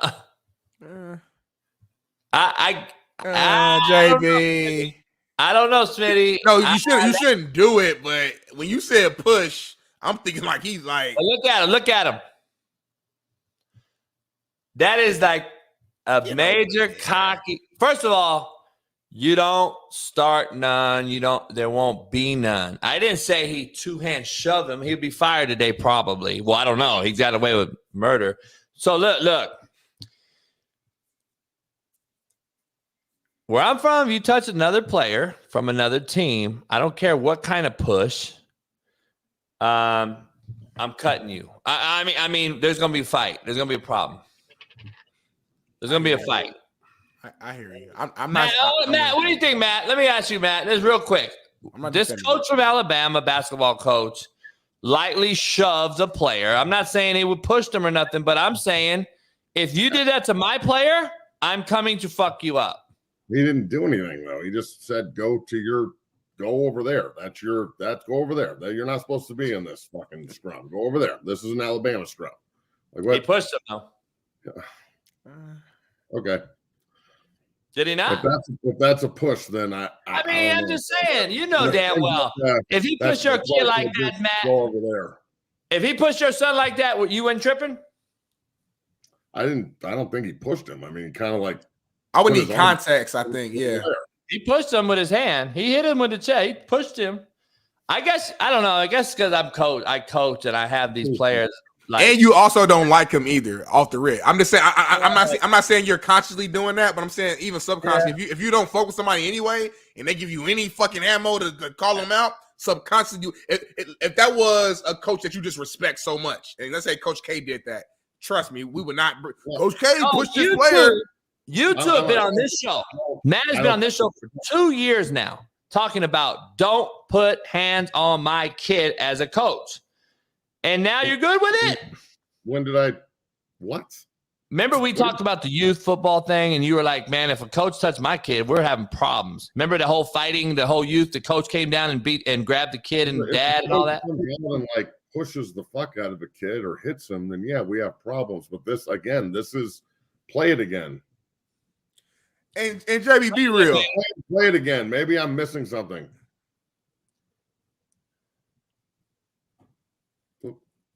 Look at his fade. Look at he's cocky. This guy has an issue with. By the way, I don't know if you have context, Matt. This guy is a shitbird. He's done it over and over, and he's getting away with little by little shit. Like, I'm looking deeper, Matt. I'm like, this motherfucker's a shitbird, and he's touching my kid because he done it before, and he thinks he's the shit. And I'm like, nah, keep your hands to yourself, motherfucker. He pushed him with that face too, like, get your bitch ass out of here. Like, you know what I'm saying? Like, hold up, homie. Touching my kid, fuck you. No, I feel you, sure. I hear you. I've had a coach. Smitty, just stay out of this. I'm trying to fucking flip Matt on this one. All right, my fault. I'm not saying that we shouldn't go get in a bar fight. I'm just saying, like, was there a penalty called? Or penalty? Was a foul called? Did they call? Hey, Bailey, do you have the video for the main part after the game when they shook hands? That's the part I want to see. That's like the one I sent you. There was an opportunity, I guess, to go get down, but look, I'm all for a good fight, but it's not going to happen in the middle of a game, regardless. No, I'm not saying I'm going to fight, but I am going to go defend my player and say, keep your hands to your players. I'm going to keep that's probably a conversation the coaches should have had. Yeah, the other coach has every right to get involved and say, keep your hands off my players. And Oates, is that the dude's name at Alabama? Oates, yeah. So he has every right to say, get the fuck out of my huddle and stiff arm his guy. The coach from Missouri, though, just kind of allowing it to happen right here. I don't know if I would have shaken his hand. I would have been like, you know what? That's my point. On now too. So that's all my point is, Smitty. Let's play the game if we're going to play the game. Just let's if we're going to play nasty, let's be nasty. If we're not, then we shouldn't. Smitty, what do you think about the coach from Mizzou, though?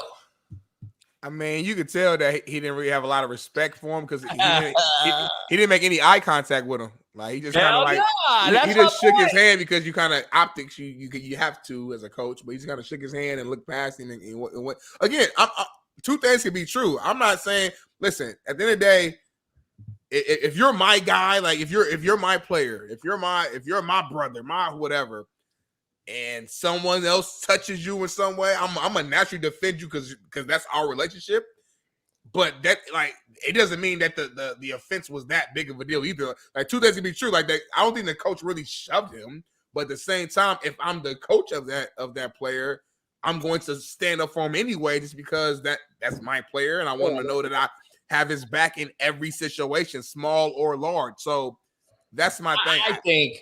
Knowing Matt as much as I know Matt, I think both of us are fucking going over there. I'm just telling you right now.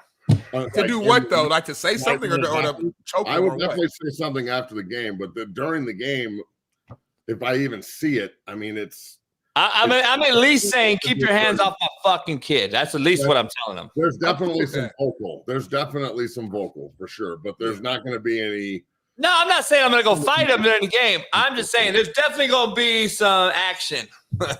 I agree to that. If anything, it should motivate everybody to go play within the rules to beat the shit out of somebody. Like that's the thing is now, now do we have a little bit of fuel on the fire here to go a little bit extra when you hit them? You know, like basketball's basketball's way softer than football, but you can still be super physical. Right. So, you know, you can hard foul the next time they come to the paint. You can go out there and give them some nasty and within the parameters of the rules and see how that goes. But I don't know. I always love it when basketball guys get all pissed off at each other and they slap fight. And they're like, it's so funny to me. And I know I laugh all the time because I used to be in the weight room with them and they couldn't even bench the bar. And look, I always love I'm glad you brought that up. Like it's combine training time, right? And so like basketball players, I love it when Kevin Durant was coming out and they were like, Kevin Durant can't bench 135. And fucking Barkley was like, the basketball doesn't weigh 135 pounds. What difference does it make? He's giving buckets. So yes, I agree that they're soft, but at the same time, some of them are just so goddamn athletic. Can you imagine what Kevin Durant would look like and be like if he actually like went in the weight room ever? And we don't know if that fucks him up either. You know, is that elasticity might just be tighter. No, basketball, I think it does fuck him up. Man, the best player in the history of basketball committed himself to the weight room after the Pistons whipped his ass for 4 or 5 years straight, and Michael Jordan took the fuck off. But Jordan's So 6'6". He's built a little bit more compact, like Victor there's a lot Wembanyama, KD. They're so long and lengthy. I can see that kind of making them KD fit. right now. Why are you a KD fan? Yeah, I am. Yeah, you would be. What does that mean, Matt? What does that mean, Mr. McChesney? I like the best players. I'm sorry. Well, he's first of all, he's not the best player, and then second of all, he's a prima donna bitch, and you know he is, and he's a team jumper, and you know he is. I don't know him personally, so I can't really. He's never in his life been the best player on this. He might be the most athletic, he might be the most gifted, but he ain't the best. Steph Curry's a better basketball player than Kevin Durant is. Kevin Durant might be a better scorer. Kevin Durant might be a better athlete, but he's not a better leader. He's not a better. He has to go places to get rings. He can't be the guy and get a ring. So you're saying is he the bus rider or the bus driver? He's the bus rider, dog. It's a short bus half the time. Matt, all I'm saying is this. What? You can't tell me I don't know basketball either, motherfucker. I know what I'm talking about. I wasn't even going there. No, you said the other day on this show, oh, he doesn't know what he's talking about. I would never. Come on, dog. I would never say that, man. Not me. Not me. Not me. I'm saying is when Kevin Durant and Stephen Curry were teammates, all I'm saying is that one of those guys was 2-time finals MVP and was the guy who would take the last shot to win the game. You can decide who that was. You guys watch the game like I do, so I'm not going to say the name. But bro, that's great. I mean, when you join a team that's already won multiple titles, that you should go in there and just be the best player in the world when you are the best athlete and the best shooter. He joined a team that won one title, just for clarity, but I understand what you're saying. When he went there with his big two, when Westbrook and Harden and him were all at the top of their game, they went to the finals and they shit all over themselves. I thought Kevin Durant, why can't he elevate the team? They were babies. They were all 21 years old. Playing against they were. I'm just being honest. I'm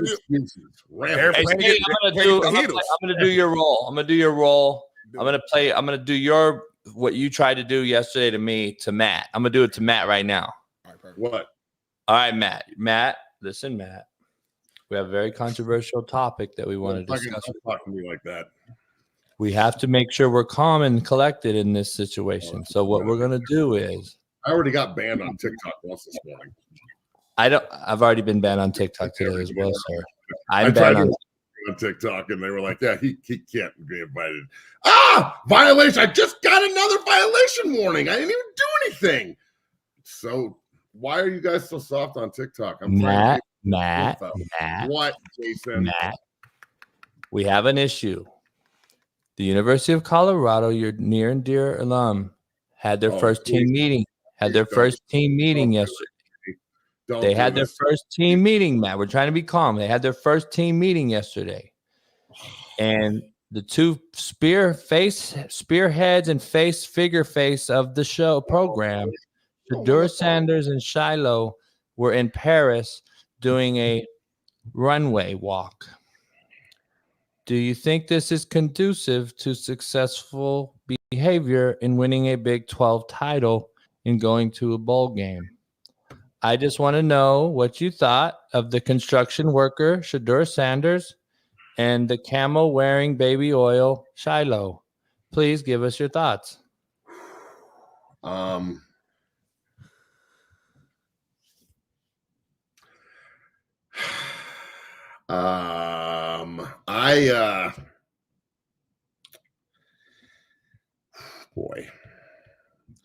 put it like this. I definitely see why people hate Colorado so much. I mean, you're going to miss the first team meeting when we get back for a fashion show and runways in Paris, bro. I know that everybody at Colorado is going to get super pissed off at me for saying this, but I'm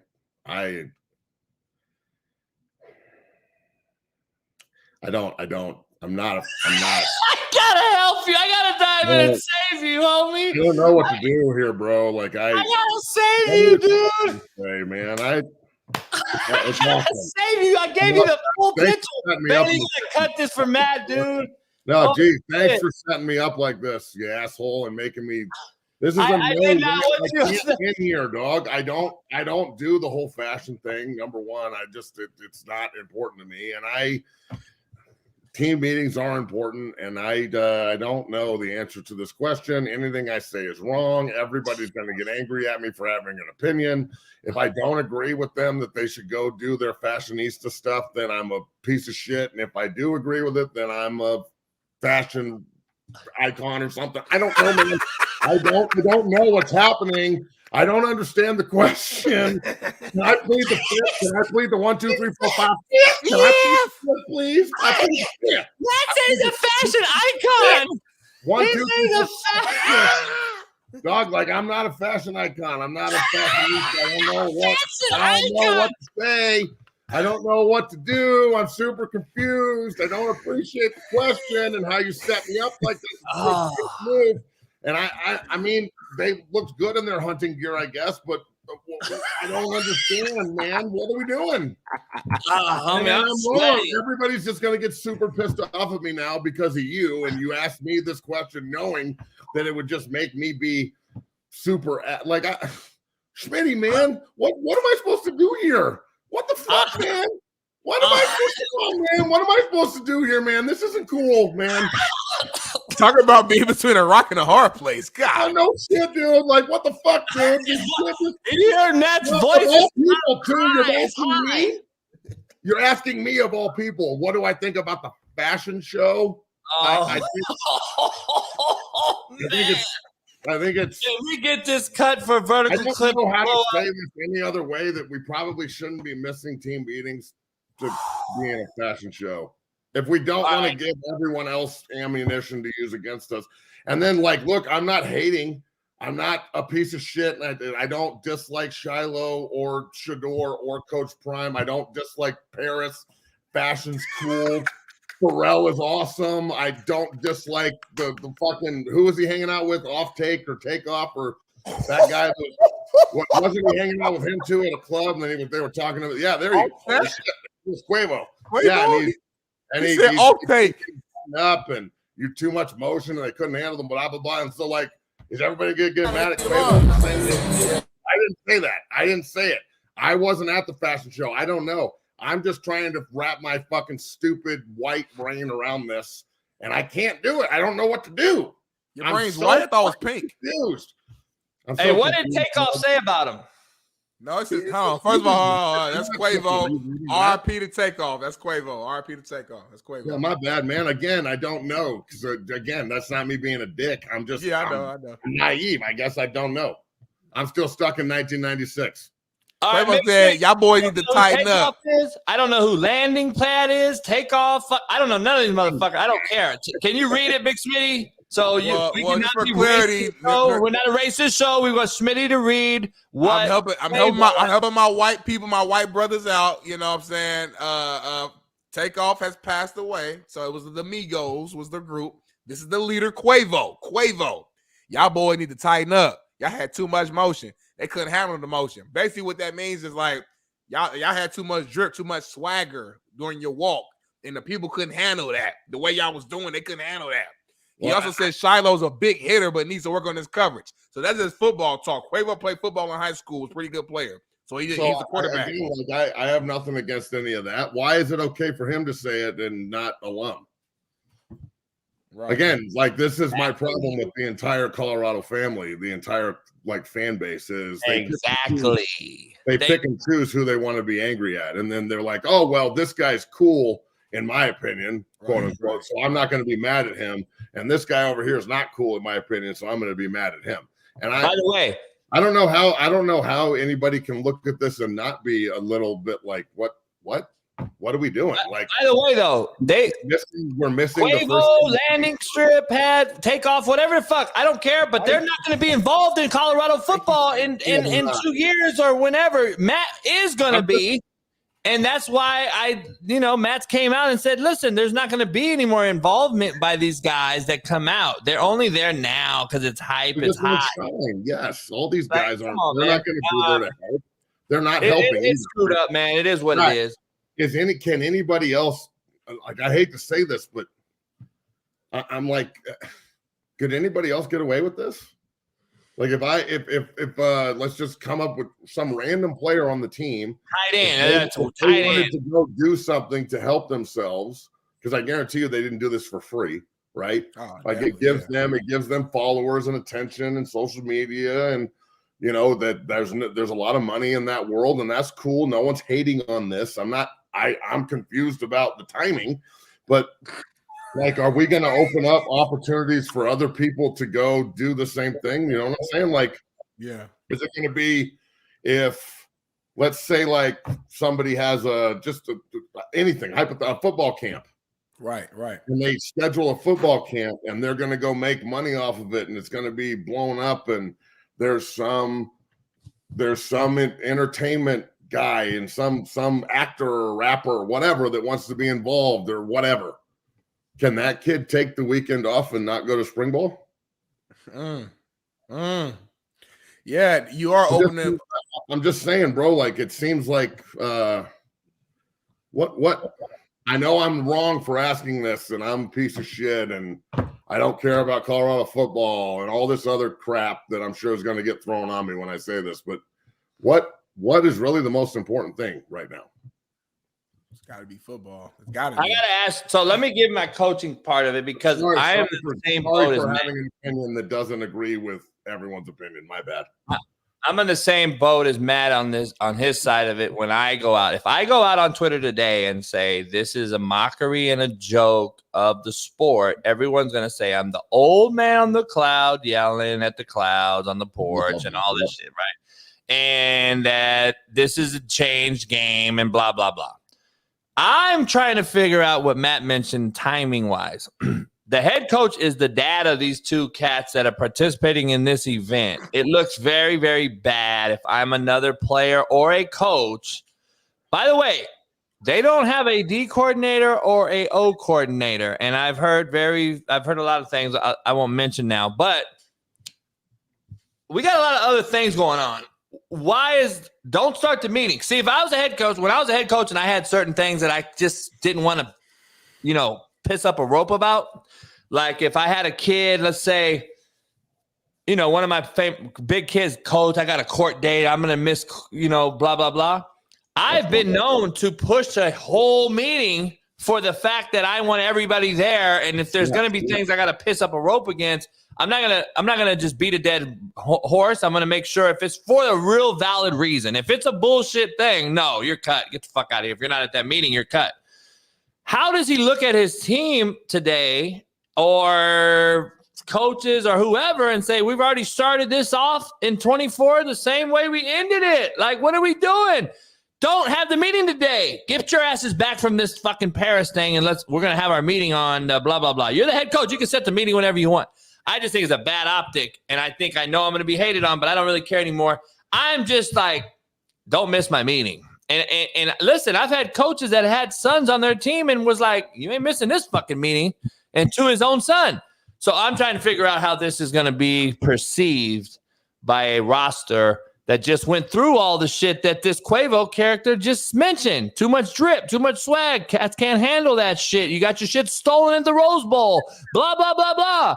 Like, are we going to change or not? That's all I'm saying. It's a bad look. I guess it's a bad look. I'm just going to leave it at that.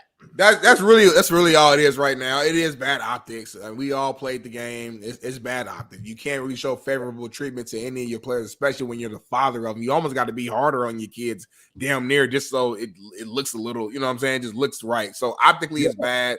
But at the same time, I'll say when next season comes along in the event, Colorado goes out there and goes 10-2 or some shit, makes the playoffs. We're not going to care about this one miss. We may not care, but this is a thing inside of general manager rooms where they're going to say what's more important. And if everybody's going to criticize Caleb Williams for everything he does, I mean, this is giving ammunition to people that don't like Colorado and don't like the Sanders and don't like Shador. This is just giving them more ammo, and that sucks, man. We don't need to give those people more ammunition. We need to make sure that they're not being fueled with more, vitriol hate. We don't want to give Whitlock more ammo. Like, holy shit, he's gonna go fucking off on this, that idiot. So, like, we don't need to do that, bro. You don't need to give Danny Cannell's stupid ass more ammo. He's just gonna go dive into this. Like, look what's more important. They're missing the team meeting. And you know what? I don't know. I don't know how to defend this. I don't know. I feel like an idiot. You don't have to defend it. I don't think you have to defend it. I think you have to just do you. And like, look, I'm just gonna say, I've been sitting here contemplating whether I should bring this up all morning, and I'm doing it. Fuck it. I'm at 5 a.m. this morning. The University of Nebraska was at the facility. All right, I meet with CU. I meet with CU tomorrow. I meet with Coach Loadholt tomorrow. It's just the way the schedule's lined up, right? We got Oklahoma in here later this afternoon. We had a bunch of teams last week. You know, coaches come by. We have a long meeting about the players. We give them information. You know, I'm in the business of recruiting, so that doesn't make me a traitor because I'm meeting with Nebraska. It makes me a businessman. I also sold them body bags. They love them. But Coach Rule and Coach Satterfield brought this up. Like indirectly, like kind of like, you know, we're talking football and we're not really focusing on anything but the players, you know, and like kind of like a little bit of a, you know, under the breath jab, like, you know, right, fashion shows and Paris trips. And I'm like, well, this is your rival talking shit. And I'm sitting there thinking to myself, like, what the hell is he talking about?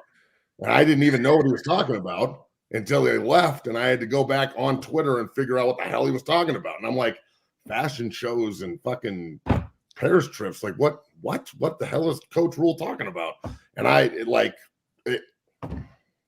don't know. I don't know what to do with this. I don't know what to say. Like, I'm not trying. What am I going to go talk to Coach Loadholt about it tomorrow when we meet? No, I don't know. Like, we should go to the meeting and do football stuff and then go to practice and do more like, let's just do football stuff. And I don't know what to talk. I don't know what to do about all this other shit because I don't know anything about it. And I wear the same fucking black sweatshirt every day. And like, I don't care about any of this shit. It's a different world though. And you are right. I know we're joking and laughing, but like, even it's been a lot changed since when I played. You know, I stopped playing 2015. It's been a lot within those last 9 years. So like, I get what you're saying though. It's like I don't even know how to even like.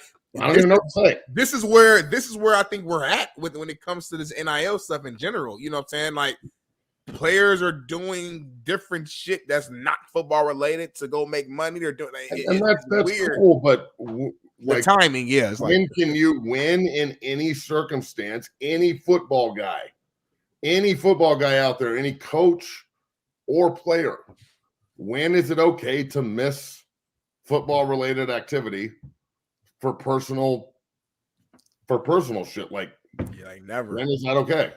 Yeah. I'm not saying it's wrong. I'm not trying to criticize them. I don't really give a shit. I have nothing to do with this, but I was asked the question and I'm trying to answer it the best way I know. When is it okay? I've had teammates who was dealing with like, and let me reiterate this, Bailey, maybe you should cut this into the fucking clip. I'm really, really, really sorry for having an opinion about the place I love. And I don't understand the question maybe, and maybe I just sound stupid, but when you're a football player and there's a meeting, I don't know, man. The 20 fucking years I've been playing football, that every time there was a meeting, if I didn't go, I got cut. And I don't know. I never missed a meeting, so I don't really know what to say here. I don't fucking know. Maybe times have changed. Maybe you can miss meetings now in a new age, and that's cool. Like Again, then, to Tank Johnson's point, Smitty, the fabric of this thing. We get shit changes, but the fabric of it, man, just can't be. You can't lose the fabric of the sport or the game, or you're going to lose everything. Have you talked to Weddle about this yet? Yes. What did he say? Can't say. Not happy. What, did you talk to Tank about this? Yes. Not on the show. Not on the show we did. Can't say. I mean, we're all very similar in this thought process. Hey, Tank and Wed and everybody else, help your boy out here, dog. Don't just have me being the only one on the fucking hook over here, you know, dangling like a worm, like, oh, you should go to the meeting. And everyone's like, fuck you, Matt. We don't do meetings around here, motherfucker. How dare you say we should go to meetings, you piece of shit? If I want to go to Paris, then God dang it, I'm going to Paris. To fucking Paris. Fuck you ever been to Paris, man? It's beautiful, man. It's beautiful. I ain't flying nowhere right now. I heard the measles. I heard we dropped the measles off in DC. We got a measles problem now. I ain't fucking flying nowhere, Smitty. JB, like you're a fucking like Renaissance man. He knows a little bit about a lot of fucking shit. Like he knows about what diseases are out. He knows about politics. The first hour of the show, man. I don't know if you listen in. We were talking about who's gonna be the fucking president. I don't know none of that shit. We talking about fucking banning football. With the Mike Tomlin, Colorado, we talking about fashionista. We did everything in an hour and a half. Thanks for setting me up for failure. We got film in the back. We got to do film now. Like I don't know what the fuck. Real shit. We did a lot of shit already, homie. I'm tired of them. Film ready to go. I got fucking. We got Smitty and Tom, Matt. We do it all. Hey, Matt, I'm exhausted. Matt, we started the show off with the two major spearheads of the California youth football deal that Governor Newsom here in California vetoed and scrapped finally through a lot of pushing and finagling by everybody. So we appreciate everybody involved. They came on the show this morning. Newsom can't run for president of the United States and fold a youth football program in the most populous state in the union and think he's going to beat Texas, Ohio, Colorado. He's going to win their votes. He's not. So he knew better. He dropped the whole bill. So shout out to the youth for continuing to be able to play tackle football by choice. If they want, if their mommy and daddy wants them to play, they can still play. That's all we wanted to do. Matt, let's get into some brass tacks here. I do a morning rant every day, usually in the beginning of the show with Smitty, and I want to do it with you. Because on your show yesterday, 0 to 60, Big Smitty and I came on, and we talked about this briefly. And let's bring it up. I should have worn my shirt, but I did not wear the Chiefs Queendom shirt. You can buy it on CoachJBStore.com, our #1 seller, by the way, Chiefs Queendom. Patrick Mahomes, Big Smitty, loves to talk about him. Matt loves Patrick Mahomes. He's a 2-time Super Bowl champ. He's obviously great skill set. He's a freak. We get it. But we did mention this on his show yesterday, and I wanted to dive into a morning rant about it. Patrick Mahomes, by the way, in the AFC West, which we talked about yesterday on Matt's show, 0 to 60. Go make sure you follow it on YouTube and subscribe today. Matt just posted a picture, by the way, on his Twitter of Matt Rule and Coach Satterfield. Let me dive into this discussion. The combined records of the AFC West teams since Mahomes joined. Here's the Chargers, 62 and 69. The Denver Broncos are 52 and 79. The Raiders are 61 and 70. The Chiefs have had a cakewalk the last 8 years winning the division. If you win your division in the NFL, you are guaranteed a top 4 seeding. Let's just be honest. And hosting a first-round playoff game is the very least. Only reason we bring this up, Matt, is because Mahomes' playoff record and not having to play away from home in the playoffs for the last 5 years is a major proponent of mine, a reason why I fight Patrick Mahomes so much. AFC West has been brutal ever since Peyton Manning, Smitty, retired at the end of 15. So I am really, really curious and eager and can't wait to see Patrick Mahomes head on over to Buffalo this week on his first road playoff game. And I want to see what we all say after the fact. I have a quick question because I want to see that as well. But in the event that he loses, and I know we haven't made our picks yet, but I might be picking against him. In the event that he loses, what is that going to tell you? Is that going to tell you that he's overrated or something? Like, no, like the Bills is a good team. I think they're playing better than what the Chiefs are playing right now. Again, I can't punish a man for having home field advantage. We did the same thing with Brady. The AFC East was fucking shitty. Matt talked about it. Terrible. And he does terrible. And he does the same. And he fucking went to the AFC Championship almost every single year, went to the Super Bowl, and now we call him the GOAT. So I just don't, I hear what you're saying, JB, but it's like if I create my easier path because of my success during the regular season, it's like, well, fucking stop me then from doing it. So if he does lose, which again he might, because the Bills are a good team. Let's not create this narrative. Oh, see, the other 2 Super Bowls he won didn't mean anything. The AFC championships, I mean, if he's not at home, he can't win.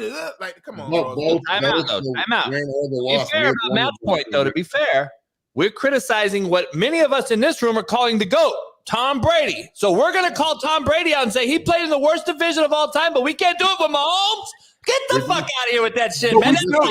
But we're still calling him the GOAT, though, so we ain't criticizing him that much. He's still the GOAT. I'm just saying, everybody defends Mahomes, but we forget that we critique Brady way more. And we now forget that we did it.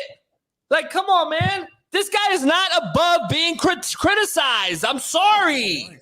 No one said he was. We agreed with you. No, the public says it to me. That's what I'm saying. Look, I don't think that if they win or lose, it changes anything about Mahomes. Like if they win, then they go to the AFC title game. We'll see if they can win in Baltimore.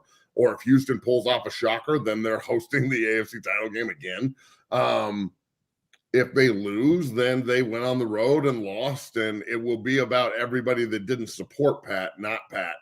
And if they win, it'll be about how he lifted everybody above what they can do, because, and that will be the way that he gets his shine. So he's in a position, a very rare position, where it doesn't really matter what he does. He's kind of immune to the criticism. He's Teflon Mahomes these days. And I don't know how long it's going to take to get the Teflon off. Like, let's be real. He's given himself being 12 playoff wins 6 years in. And I said this yesterday, but Manning and Elway both got their 12th playoff win their last year in the NFL.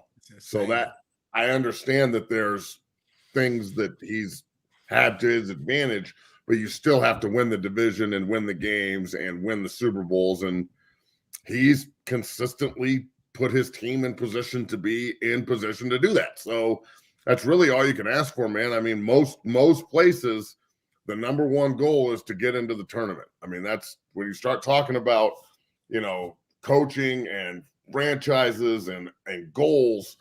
At the beginning of most years, everywhere I was, my 6 years, it was, how do we get into the tournament? And once you get into the tournament, literally anything can happen, i.e. Green Bay, Tampa Bay, there's a lot of crazy shit that can happen when you get into the playoffs. Yeah. Let me ask you about this take right here. Lane Johnson transferring over to the Eagles side of things that they've, we had a question yesterday. Is this the biggest, decline or failure in the last 5 to 10 years? Starting off 10-1, not even getting to 12 wins, losing as they have, one of the biggest implosions, I guess we could say, in recent history, right, in this profession. We've seen a lot of issues. We don't know what's going on. We heard A.J. Brown has been a issue in the locker room. We hear there's other locker room issues. We've heard a lot of different things. Lane Johnson came out yesterday, a very well-respected O-lineman, one of the better ones in the NFL. And he's kind of called out his team and said there's some issues. What do you think about what he said? There's definitely times, even when you look out the course of the season, what I tell my guys, the O-line, no matter what the fucking scoreboard is, you play, no slopping, no fucking clapping your hands, no sulking after bad plays. You go up to the line of scrimmage like nothing fucking happened, like a robot. And, I think something that's needs to be addressed, as far as concerning next season. You don't want to give your opponents anything. They see that shit on film, sulking, bad body, all this stuff. You can't give your opponents anything. So on that note. He's basically saying we show a lot of bad body language. We kind of have shown that we're defeated when the game is still in question. And we've all been in that locker room and all been on that field when that has happened, right? We've all seen those things, especially on bad teams when a lot of the shitbirds go awry. The shitbird starts to catch on and everybody tries to catch on and follow the shitbird. And then you have a bigger issue. Lane's kind of nipping in the butt. We've seen one of the best centers of all time, Jason Kelce, retire. All this has happened in 48 hours. Maybe there's something bigger going on there. And you, Matt, have said it starts at the top, as we all agree with, Sirianni. And I'm like, fuck, he's kind of wore on me. He's done a pretty damn good job there in 3 years, even after the crazy, cringeworthy first ever podium speech when he took the job. I was like, who the fuck is this guy? He wore on me like McDaniel might have wore on you, Matt. I don't know. I don't know where we go with this. It's hard to fire a guy 11 months after a Super Bowl, but you pointed out some things. This seems like it's a bigger issue, and maybe you have to. I don't know. Look, they fired DP after a year and a half after the Super Bowl or something, 2 years. So it's not as if they can't move on. Sirianni's done this to himself to a point, but the players haven't supported him. He could be coaching his ass off. The players quit. Like, it looks to me like the defense has just hung it up. Like, they don't give a shit anymore. So it's hard for me to just sit here and say it's all on the coach. Everybody's got to take equal responsibility here for the failure. But that football team just looks uninspired. They look like there's a definite power struggle between like Dallas Goedert and Jalen Hurts yelling at each other and shit. Like, that's the last thing I would expect to see. So, it seems to me like there's a bunch of friends on the team that don't want to criticize each other or hold each other accountable. Everybody's just kind of like friendly. And, if he plays bad or doesn't hustle, well, he's a grown man. He'll figure it out. Whereas I look around the NFL at other places and I just don't see it like that. I think that if you look at Baltimore and the way they play, find somebody on their defense that loafs, and then when he does, find somebody on the defense that's going to correct him, and you'll find 10 other guys. Patrick Queen and Raekwon and Coach Harbaugh and everybody that standard that they have in Baltimore. They're not going to. If you don't play to that standard, you're susceptible to getting criticized constructively like everybody else. So Philadelphia has got to figure out, and Jeffrey Lurie, their owner, have got to figure out who they want to be. Do they just want to be a good team that beats up on bad teams and sneaks into the playoffs every now and then and might go on a run? Or do they actually want to maximize all this shit, which is going to make people uncomfortable, period. There's going to be uncomfortable people from the coaching staff and the locker room if you want to maximize this and make it worth doing. Otherwise, what are we doing? It seems to me like everybody's just happy about going to the Super Bowl last year, and we'll just rack this one up to a bad season. Man, if the Philadelphia Eagle fans don't seem like that. They were pissed the other night. They're throwing popcorn at Sirianni and shit, and getting escorted out by cops. If that's the way that an NFL game affects you mentally, you've got some fucking woohoo problems. You're a definite fanboy, and that's cool. We need fanboys, but shit, dog, it's just a football game. Relax. And then second, yeah, go ahead, Matt. Finish. Well, second, if you're Nick Sirianni, you've got to read the writing on the wall here. It's not only is your team struggling, but the city's turning on you. And when the city of Philadelphia turns on you, you are fucked. Bailey, let's put some film on, Bailey. We got some Philadelphia film, Big Matt. Let's break it down with Smitty for a few minutes. We got it going. This is last game, obviously. We just got, thanks to my main man, Chad, DV Sport. Empty. Yeah, draw. empty. Screen. Draw. Some people made some comments recently in the media, former players, Ray Lewis being one of them. Ray Lewis said, without Swift being on the field as the Mike backer, I'm calling out this offense to a T. Right now, it's QB run game or quick game, and that is not his strength. His strength, he can be a runner and empty, but I know right now that, okay, we know what we're doing. We're going to go man across the board and take your quick game away, force you to throw fade balls, which is the most unsuccessful ball in the NFL, and make you be a runner and then risk injury. So without Swift on the field, they are very one-dimensional in what they do offensively. Also, what I witnessed is a lot of the route combinations are so bad. I was like, this is a bad high school route combination run team. There were guys running into each other. And then the third point is, every time Hurts would scramble drill this, Matt, as you know, and coaches know, and Smitty knows, Smitty on D-line would do a retrace drill, I'm sure, at practice on chasing down the scramble drill. And then on offense, the receivers and everybody should be what? Flatlining to the QB sprint side so we can get open for the Q. I did not see any of it, man. I see a bunch of walking around. It's a bad orchestrated offense for an NFL franchise. So I'm curious. This is third down, and we go empty. We throw it, our second down. We go empty. We get a little, out route cut. Tampa basically played a basic vanilla defense and never really brought any pressure. Third quarter, they did a little bit. But, I mean, that's just an overload Bear front. I mean, they just got the Bear 0 and a 1. It's just a 5-0 look. And the fact that the middle of the walk up coming, open, you can't exploit it is terrible. This is straight Bear. Yep. And I mean, this is horrible, horrible, horrible. Like, you're getting trapped down here. Real simple coverage, what they do at college level. We're going to trap you to the field here. And he throws right to the trap corner. I'm not going to knock Hurts here, but the offensive schematics, he's sprinting out on a naked off a zone read look, Matt. Let me ask you something, Matt. On a zone read look, who the fuck is throwing this route across the formation against the grain of the cube? No one. So why aren't you giving him a third level concept? And look at the effort by him, too. They know he's not getting horrible. It's fucking horrible. I mean, this is bad, bro. And then look at the receiver, too. He's not breaking off his route. He's turning outside to the sideline rather than turning inside to the quarterback. Right now, the ball should be going to Devontae Smith on a stop route on an inside fucking like hot adjustment immediately. If he's going to sink on the flat route like this, you've got to throw the second level part. Anything. Just you got to have some separation. So what? This guy can't play both, right? Nope, can't do both. And this guy is playing both.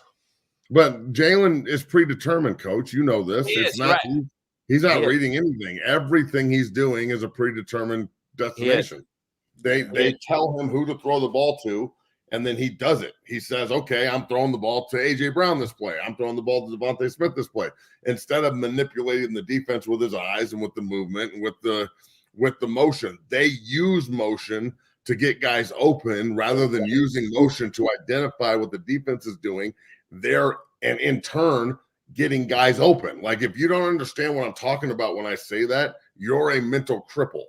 Like, people use motion and formation variation to figure out if you're in man or zone, to figure out how you're going to play certain things. This look right here, go back, Coach, to the beginning of it. Matt, this is some of the most elementary garbage. Stop right there. Stop.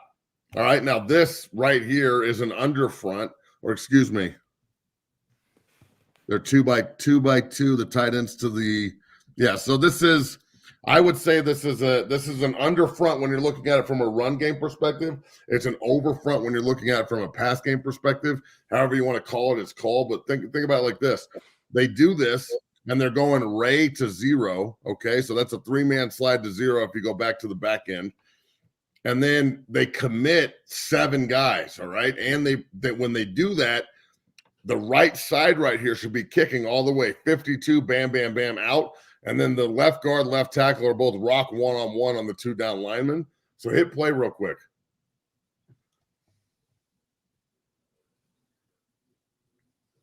They won plus the protection. This should have been. I understand, but Jalen Hurts should be moving his back over, or they should be full turning this. Like there's ways to adjust this and pick it up. 50, and the other thing is that's space pressure. If they do want to roll with this like this, that's fine. But now, Jalen, throw the ball now. The ball needs to go out. You see that fucking hole where 52 leaves and Devontae Smith could win outside and then go back inside? That's where they need to throw the ball. Wherever they blitz from, that's where we need to attack. Right there. Right there. Exactly. Instead of running outside, let's hot route that motherfucker inside, side adjust this bitch and roll. And the fact that Jalen doesn't have any like Jalen didn't see this, Matt. Like he didn't know he was blitzing. Walk up and go easy, easy, easy, easy. Hey, Devontae or fucking Fishhook or whatever. Whatever your nonverbal communication is to 6 here, Watch how much this opens up right here. Outside in, he might score a touchdown. Hit play. Big man. Let's go. Let me play devil's advocate and defend Jalen Hurts here. I think Jalen Hurts is being horribly coached and managed in the NFL for this reason. Number one, look at the route combination by these two on the right side here. And I want you to tell me, Matt, what in the world is this and this? Where is it side adjust, hot, or release for the QB to throw it? Number one. Number two, look at their routes, Matt. They're in the same fucking vicinity. And look at this. What combination is this? Yeah, it was bad. Like who's exactly? They're both in the same area.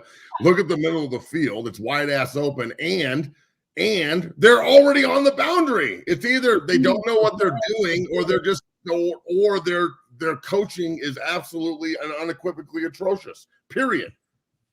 Matt, I got to be honest. 1, 2, we know we're lock 0 right here. We know he's a rusher. We know he's either got the back to his side and he has the back to his side if the back were to release either way, right? So we're in straight 0 principle. There is no safety. We are locked. We are locked. This is coaching 101. We have 1, 2, 3, 4, 5 guys at the line we know are blitzers, plus the 2 backer possibilities. So we have a 7-man go possibility in 10 personnel. And I'm trying to figure out, why are we not taking advantage of the middle of the football field versus 0 high safety? There's not a one guy on the roof. Do you actually think that they sat in the meeting room and talked about this and how to adjust to it? No fucking way. No. Like they just straight engage 8 on this bitch pretty much. And I know it's only 7, but it's a really, really bad look. It makes Philadelphia look like a bunch of fucking amateurs is what it does. All right, now let's switch hands. Let's switch it over because I got the big time shit right here on the Coach AB show with Big Smitty, Big Matt McChesney joining us 0 to 60. We got the other side of the ball, Big Matt, and we got the Eagles on the other side. So let me flip it over. So on the Eagles side, last year we got to see a Super Bowl ran by a defensive coordinator who was shopping jobs while working the job and taking a job for the Arizona Cardinals. And he later came out and said, I apologize. I did a horrible job planning for the Kansas City Chiefs. We saw that because we never eagled Travis Kelce the entire game, didn't put hands on him the entire game, and he dominated us. So having said that, it looked worse in this game. By a new defensive coordinator, it looked worse, Big Matt. And I'm trying to figure out what we saw by this front. And just so we're clear, they move the tight end and they go from another bear look if this guy walks down 7. What are they doing? Why are you doing that with the tight end on your side? There is no edge. There's no anchor. There's no support force. This is amateur hour on defense in the NFL, and it's an embarrassment for a guy making $5 million a year. Yeah, I agree. I was very confused on some of the things they were doing, like walking Fletcher Cox outside. I don't have a problem with him playing defensive end necessarily, but not 15 plays a game. He's not Chris Jones. He's a true 3-1 technique. And he's older. And he's old. And then the other thing is, like, watch this. That's good route separation right there. That's not 2 guys in the same space. Yep. They're 2x2. They're running symmetrical route combinations. Boom. Both routes look the same on both sides. The back is flaring to the fucking flat. Matt, this is not rocket science. This isn't rocket science, though. This is easily controlled and contained if you understand this is 11 2x2. Hey, mirror. They should be able to pick this kind of shit up. Matt, let's break this down to brass tacks for the common fan out here. First of all, there's 3 guys right here on the box. We have a DB, which is the long-haired cat right here. I don't know what his number is. And then we got 2 linebackers, nickel guy. Let me be clear here what we're doing. So as an offense, real quick, if I release the back hot, which he does, we should have either an exchange call, meaning that we trigger the corner in some type of zone look so he has the flat, or the blitzer, who is this guy in this particular play, cancels his blitz because he knows that the crosser now has to cross all the way across the field to chase a back. Right. This is the most unsound shit I've ever seen as we are watching. Just so I'm clear, the Mike backer should be canceling. He's blitzing, and the offside backer is now taking the back, leaving nobody for the QB, number one. And number two, this is a horrible coverage exchange by Eagles here. He had to run through 3 concepts to go take a back in the flat, which opens up the tight end, by the way. I've never seen anything like it in the NFL. I'm going to be honest with you. Sirianni has more issues than just offense. A.J. Brown, yeah. Like, this is bad. Like, that guy would have been in the hole right there, Matt, just so we're clear on what we were just saying. If the Mike right there exchanges this, he's a hole dropper now and picks the ball off. Well, I just don't understand why they're doing it like this. What? And then you're blitzing a linebacker into the slide. Like, you're not even manipulating the protection. That's what I'm saying. He didn't even plus one. The fucking center. Like, he didn't plus one nobody. It's ridiculous. The center calls the linebacker, and the linebacker just runs straight into the center. Like, we're not even. I mean, I just don't understand it. This is the kind of shit this is like JB shit. This is easy. Do we think? Let me ask you guys. Do we think that this is the way they're not being coached properly, or the players just fucking up? They're not being coached properly, bro. They're too good from a player perspective to be this shitty. Like, fast. Look at the pocket here, Matt. I mean, that's beautiful. We've had everybody come on the show talk about how great the D-line is for the Eagles, and I was the one 3 months ago saying, I don't think it is. I think you lost Hargrave, and it fucked you. I think Jalen Carter's too young. I have receipts. I said it. Look at this. You're bringing a backer, and you're not manipulating the protection whatsoever. You're not even 1+ing them. Basically, you're just bringing 5, and O-lines are too good now to understand, okay, the guy dropped off the edge, and they brought the mic. It's still only 4-man go, 5-man go at the worst. I got 6 to protect. Yeah. I got 6 to protect. What are you doing? You're not doing nothing to me. Nope. And then they're dropping Hassan Reddick into no man's land. Look at him at the top of the screen. They're not blitzing a guy who has 12 sacks. That he's just dropping, and there's already a corner over there dropping.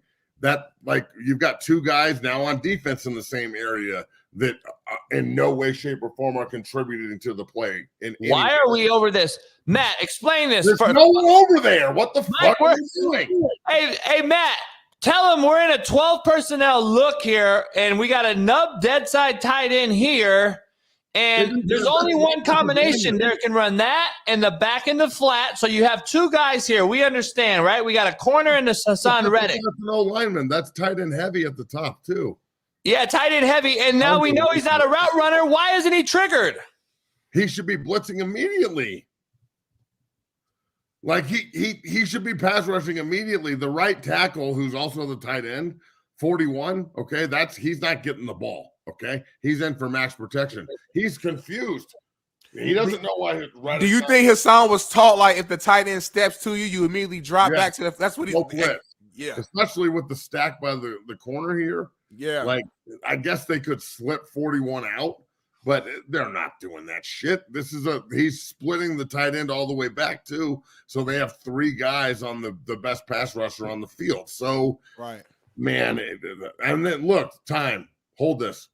This is true bear, but the backside, you've got a 3 technique who's really lined up as a 4, but his right hand's down. And on the front side, you have a 4-eye with his right hand down playing the tackle. So does the other defensive lineman not understand his left hand should be down in a 4-eye? I'm trying to figure out why isn't his left hand down in the NFL? Like that. So now he's playing the guard instead of this being like a odd front. This is like a hybrid bear, and I understand that the novice may not understand, but hand placement for the defensive lineman, whichever hand he puts down, that's the key. That's his key. He's reading that shoulder or reading this shoulder. Right now, with the left side 4 that's head up on the tackle, his right hand's down, so that means that the guard's going to play him. Right. Yeah, I don't know what. I've never seen that in the NFL. I've never seen a 4-eye and a 3 in the head nose. I believe that's Fletcher Cox, right? Yeah. Yeah. Look at his ass. his ass level, his pad level tells me as an O-line and as an OC, he is disinterested, and his stance is coming off as such. And I know that I can chest size his ass right from the snap because there's no way he's going to get proper leverage on me, especially on the – I can double that right now. I can double it by numbers purposes. I can double the shit out of him. He is so ass high. There's no way he's stopping the run, number one. And we're under center as an offense. So I should be thinking run with my left hand down. Yeah, and the left hand down thing, it stops the progression here from the tackle as well, so he can hold this backside. And he goes left. No, it was a stunt. Everybody went left, JB. Well, all the inside guys went left. I don't know what the interior 3 defensive linemen are slanting left. They're inserting 41, replacing him with 52. By the way, the nose guard doesn't go left hard enough because now they got 2 guys in A gap. Well, I agree, but he well, he should have crossed face probably with that guard because they slid protect. So maybe keep your shoulder and get vertical on your second step. That would be productive. Yeah. By the way, shout out to the bring us back, Bailey. Shout out to the offensive coordinator Dave Canales of El Camino Junior College, former player right here. He's from LA. He's from the Manhattan Beach area. Played it, and then Pete Carroll gave him a GA job working with Lane and Sark years ago, and he's worked his way up. Pete hired him for the Seahawks as an analyst, and he became a quarterback guy. And he played quarterback. He understands it. He played JUCO here in California. Known him a long time. Good dude. I'm glad he's having success with Baker and the Tampa Bay Bucks. Matt, very interesting comments by the team that beat the Eagles. And I don't know if you heard this. Todd Bowles, who's done a hell of a job, and I've criticized him. I think we all have as far as a head coach. We know he's a great D coordinator. This year he's proven to be pulled the right trigger in a division we can all argue is mid, but he's got him to the playoffs. And he said this yesterday. Looking forward towards Detroit. The weather has been a factor in some of the playoff games, even for the most prepared teams. Today, it's 13 in Detroit, which doesn't compare to some of the temperatures we tend to drop to. Any special plans to acclimate the team to not only endure, but perform in those kind of frigid temperatures should you face them in Detroit? You do know we play indoors, right? And they got a dome. Damn. I don't. That's what I was thinking the whole time, and I was like, because she had me. Her question was so like matter of fact. I was over here thinking this host. I'm like, damn, Detroit they play outside. Dog, I've been to Ford Field because the MAC conference or whatever is every year, in the summertime before the season started, they send out like 2 captains or whatever from each fucking team. We go to Ford Field. So I'm like, damn, am I fucking tripping? Is Ford Field out there? They got the open, I don't even know. That's embarrassing. Listen, Todd Bowles is a great human because obviously, out of color some words. But to be fair, listen, we're not sexist on the show, but we are honest. That woman gives women in an already very scrutinized position in media a bad blacker eye, a bigger blacker eye, a bad name, whatever you want to say. That is why people say women go cook in the kitchen and shut the fuck up. You know what I'm saying? That's the narrative because of dumb shit like this. This is 2 women that's asked 2 ridiculous questions to Mike Tomlin and to Todd Bowles in back-to-back days, and we wonder why. I would say there's been some dumbass questions from men too, but the thing about it, we don't have that that stigma or whatever under us, so we can afford to fuck up. Is what I'm saying. Women, I feel like they got to be like, if you got a platform, I'm not saying gotta be perfect, but you can't be doing no stupid shit like that because it's one thing is like long Smitty to say, well, we're just gonna get off the bus and walk 20 seconds inside. I don't think it's gonna affect us. That would be hilarious. What does the weather affect the way you guys are preparing for this week? What? It's inside. And you know what made it worse too? Lions haven't played an outside football game in Detroit since like 1950 something, dog. You know what made it worse, Matt? Like it was a long question build up, but we knew from the beginning that she was like, as soon as she mentioned weather, Todd Bowles already knew like what the hell is she talking about, and she just kept going and kept going and kept. So it just made it. I'm almost embarrassed for her right now. Kind of like, I'm not. Yeah, just get your shit together. Almost. You're almost. I am. Like I feel uncomfortable. Why? It is what it is. What the kids say? Cringe? Is that what your kids say, JB? Your generation? No, that's what you say, motherfucker. Stop. Hey, Matt, let's get into something real quick before you get out of here. Before you get out of here, man. Before you get out of here. Before you get out of here, Mike, can we play a game? Mike or Matt? Can we play a game? 2024 Coach JB Show with Big Smitty, Matt McChesney. Join us 0 to 60 podcast. 2024 mock draft. I want to play a game with Big Matt and Smitty. First pick goes to the Washington Commanders or football team or Redskins, whatever they are. Who are you taking between the names I'm going to give you? Caleb Williams, Marvin Harrison, Drake May, Olu Fohanu, Joe Alt, Jaden Daniels, JC Latham, Michael Penix Jr., Brock Bowers, or Malik Neighbors, the receiver from LSU. Who are you taking first for the Washington Commanders, who currently have no head coach? I'm taking the Penn State tackle if I'm the Commanders. You're taking Olu Fohanu. Yeah, I mean, assuming that they, keep Howell.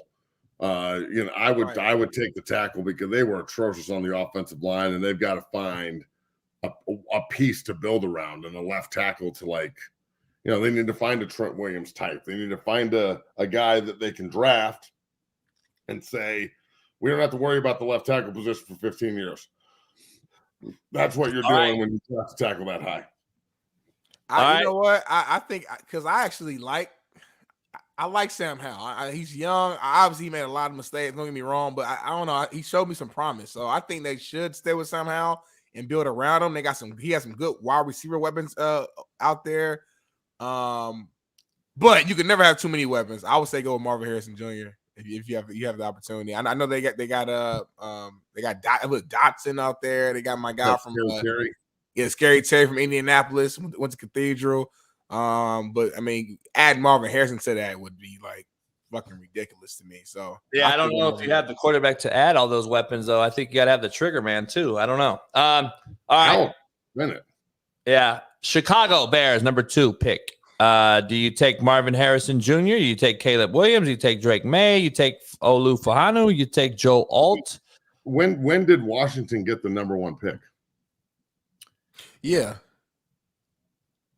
Chicago's got the number 1 pick. And the number 9 pick. I was confused about that too. I think this is because Chicago would have traded. I don't know. This is something I got online. Chicago's the first pick, not Washington. Yeah. Wait up. They got 4 picks, I heard. Who? Chicago. Chicago got 1 and I think 9 Chicago right has now. 1 and 10 right now. Or 10, okay.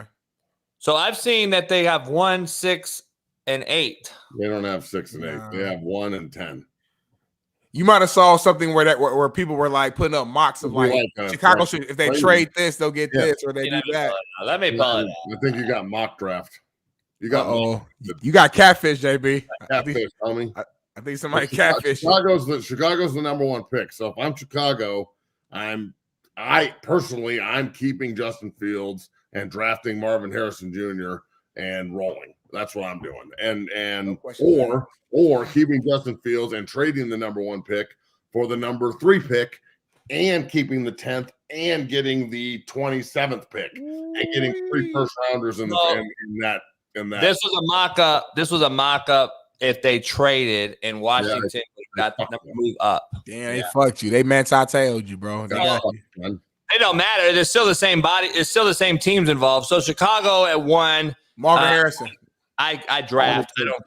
I told you I like to take Brock Bowers and Marvin Harrison. So you got to trade to do that. They got trade to do that. Get that offensive lineman too, like Olu Fohanu, yeah. So or Alt. They go get the best receiver, the best tight end, and the best tackle in the draft, and then the rest of the draft they can commit to the defense, and then you've got 3 starters. And then you trade Field for a boatload of picks, not just necessarily a high one, because they want the draft pick. There's Fields.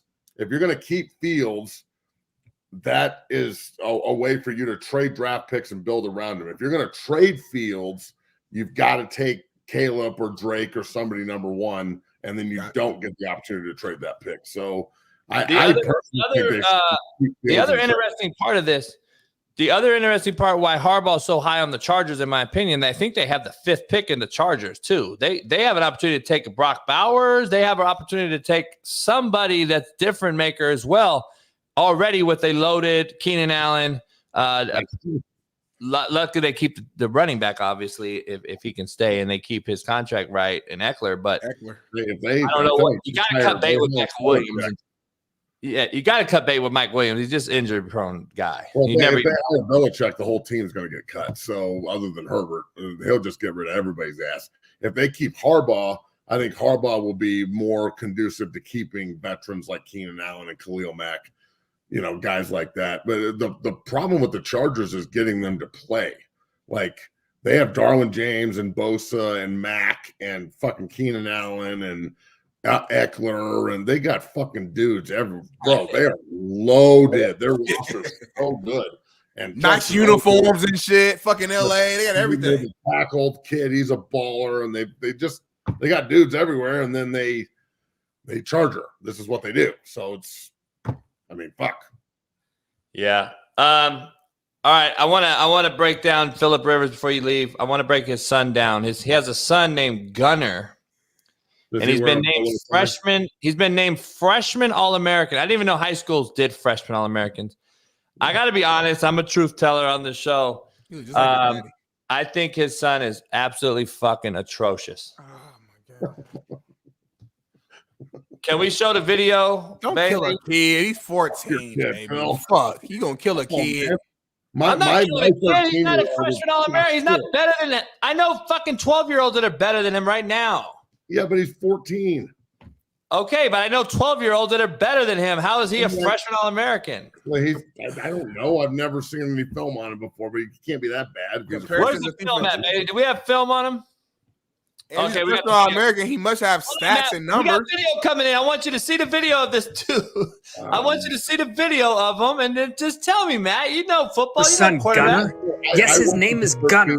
Rocks the 17 jersey like his pops, and he slings it like him too. Dad, a San Diego Charger legend and an 8-time Pro Bowler, is the head coach and has to be proud of what he has seen from the sidelines. The 9th grader from St. Michael Catholic in Alabama is averaging 291 yards passing per game.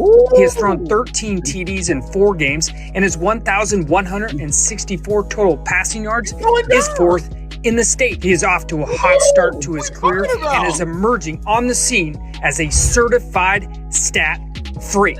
How do we know all this? Hey, hold on, bro. Nah, Jason Brown is fucking insane. You loved you're top 5 shit talker of all time. He's just a hater. You will find anything. It could be something perfect. You will find the one fucking flaw. I'm not saying that he's any good, but I'm saying he's 14. Who knows? You go to fucking is it Maestro's or Mastro's? He go to fucking Mastro. The fucking steak was just a slightly overcooked. But that shit's delicious. Like, leave it alone, bro. The fucking butter cake is amazing. Matt. So can I tell you why you're fucking wrong? He's 14. All right. So Matt, you and I have our jobs on the line, Matt. We are working and we're recruiting and we have to sign guys, limited numbers of guys. I'm supposed to appease. I'm going to appease the Smitties of the world and all these fucking dick riders in the chat. He just called you a dick rider. They know football. You're a dick rider, Smitty. Did he do that? He said you're a dick rider. That's what Hold he on. said. No, I said dick riders in the chat. I said everybody in this chat that think they know football, I got to appease Big Smitty and all the dick riders in the chat. So I can't tell the truth about this fucking quarterback who's throwing the ball like this. He's 14, man. And I can't say, you know what? We can't take him, Big Matt. We're going to get fired. Yeah, Daddy had a weird release too when it got there. We can't take him. You're right. He's got 3 more years of high school left. No, they're offering him now. What do you mean? People are offering him. Well, he's not. I'm not offering him as a freshman. Well, they do. They offer all these fucks. Well, is he offered? I don't know. Well, what the fuck are we talking about then? So I would say, son, You got the last name. You're going to have a lot of hype because of it. You got to live up to it if you want to play the position. You got to tighten up these things. We really like you. Come to camp and we'll see. Very similar to what Coach Rule said to my son this morning. Hey, you're big, you're strong, you're athletic. You got a last name that's going to put a lot of pressure on you in the future. People are going to expect big things out of you. We want to see you in camp. Please come out to camp and we'll see what we can see. Come on, man. I mean, you're not fixing it, dog. JB watched a 30-second clip, Matt. He watched a 30-second clip and said, "Them motherfuckers shitty." I ain't doing that shit. No. You're not fixing that release right now. You better start breaking it right now. You better break the release right now. Shit. He throws like his dad. It seemed to work for Phil. Right. I can't watch a 40-second clip and say a kid is just shitty. He's done. He's not going to be nothing. He can't play college football. He's like, damn, that's all it took. I figured that out, JB. No, I didn't say he can't play college football. I said he should not be. How are we naming him a All-American? You know how many better quarterbacks I know right up the street right now? That are freshmen? Yeah, freshmen. Who? A shitload of freshmen out here. What do you mean? They probably a shitload out here in California. They probably going off of numbers. You know, I'm assuming. No, they're going off his name. Well, who is the better freshman quarterback than this kid? I want to just. No, that's my point. You're telling me that this guy's the best freshman in America? I don't have a fucking clue. I haven't done. That's what I'm saying. That's my point. I don't know either. What my point is, there's a million of them better than him. Why? If we don't know, then why are you immediately going to the negative?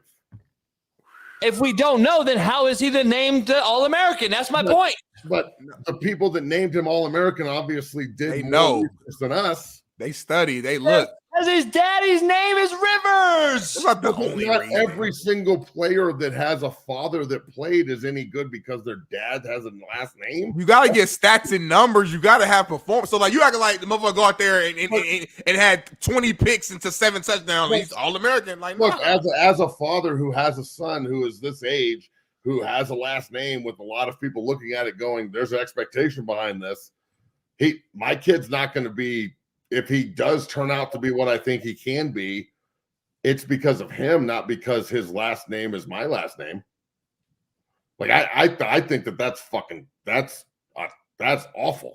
Like, just because the kid has a famous last name does not mean he's getting shine or he's being complimented or, getting certain things because of his last name. It may make the initial opportunity like in the door. Easy. Yeah, it might make that's Phillip Rivers' son, but if he couldn't play, then he wouldn't be hyped. Like, we've seen Michael Jordan's boys fucking hoop. They were all right. 2 more years left. I'd like to think that in 3 years maybe he can turn into something. I don't know. But I'm not going to sit here and act like just because the kid has a famous last name, somehow that's a bad thing. That's bullshit. How's Arch Manning? I think Arch Manning's going to be a fucking first rounder and killing people when he gets his opportunity. Really? Yeah. I think he's fucking horrible. But anyway, why is he horrible? That's what I'm saying. I'm glad you said that, man. Why is he?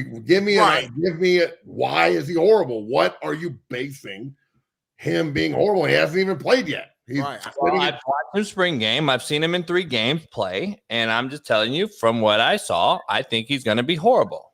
You're such a hater. I mean, I do have a professional opinion here. I think he's horrible. No, you do, but we ain't seen this motherfucker play though. But you're also like, to hate. Like I trust your word with quarterback, I really do. But be real. Look at me. I think we're fucking up the difference between truth and hate. No. You're a fucking hater. Be real. Have you watched? I'm not calling. None of us have watched fucking Gunnar Rivers film. Can we let's keep it real. That's my point. Everybody's like, I'm supposed to name a freshman out here. I said that wasn't my point. I don't know any freshman quarterbacks out here. I train a few guys I know. All I'm saying is there's no way that this guy's the best freshman quarterback in America. I see freshmen all over. I don't know their fucking names better than that kid Rivers. But why is that impossible though? Like if we haven't, you know what I'm saying? Like, because it's the name. Would he be? Would that be? So is Baby Gronk the best fucking player in America? Is he better than T. Richardson? Fuck no. No. Okay, hold on. But time out. If T. Richardson's son, if they say if they said T. Richardson's son's an All-American. He's a T. Richardson's Okay, a maybe he baller. fucking is. Are you saying it because that's T. Richardson's daddy? His daddy's not a last name? Right. That's my point. Use T. Richardson's son as the my example. point is, Baby Gronk has a name and a backing, right? Baby Gronk has a huge following right now. His name is, everyone thinks he's the best. We know he's not the best. He's horrific. T. Rich's son is fucking 10 times better. Who thinks Baby Gronk's son is the best? Huh? He's like, other than his father, I don't think anybody agrees with that. The kid's 11 years old. I'm talking about what the media, everybody out there says. So you don't, come on, man. Now you guys are killing me. So Baby Gronk is the most hyped kid in the fucking world right now. I just remember that entire situation being, I felt bad for the kid and the dad. If I remember correctly. We know that. He's fucking horrific. I guess what I'm saying to JB is the difference between being social media hyped and people having followers and like, hey, you're an All-American. You know what I'm saying? Like saying you're All-American, these are actual people who fucking watch the game, look at the numbers, look at the stats, make comparisons, all the shits. You guys know the shits. And they make a vote. So like if you're All-American, you're not just getting that because your last name is Rivers. That's just not happening. Like, so you could argue this, JB. You could say, well, he's playing against lesser competition. Maybe so. I don't know all the details. I don't know what division, what class he's playing in. But if you're All-American, nepotism's not a thing, huh? At Barrett, no, nepotism is the thing. As far as like Matt said, getting your foot in the door, but you still got to perform, bro. Like you can get your foot in the door and then you lay an egg. Then what? There's tons of guys that have famous fathers and they suck.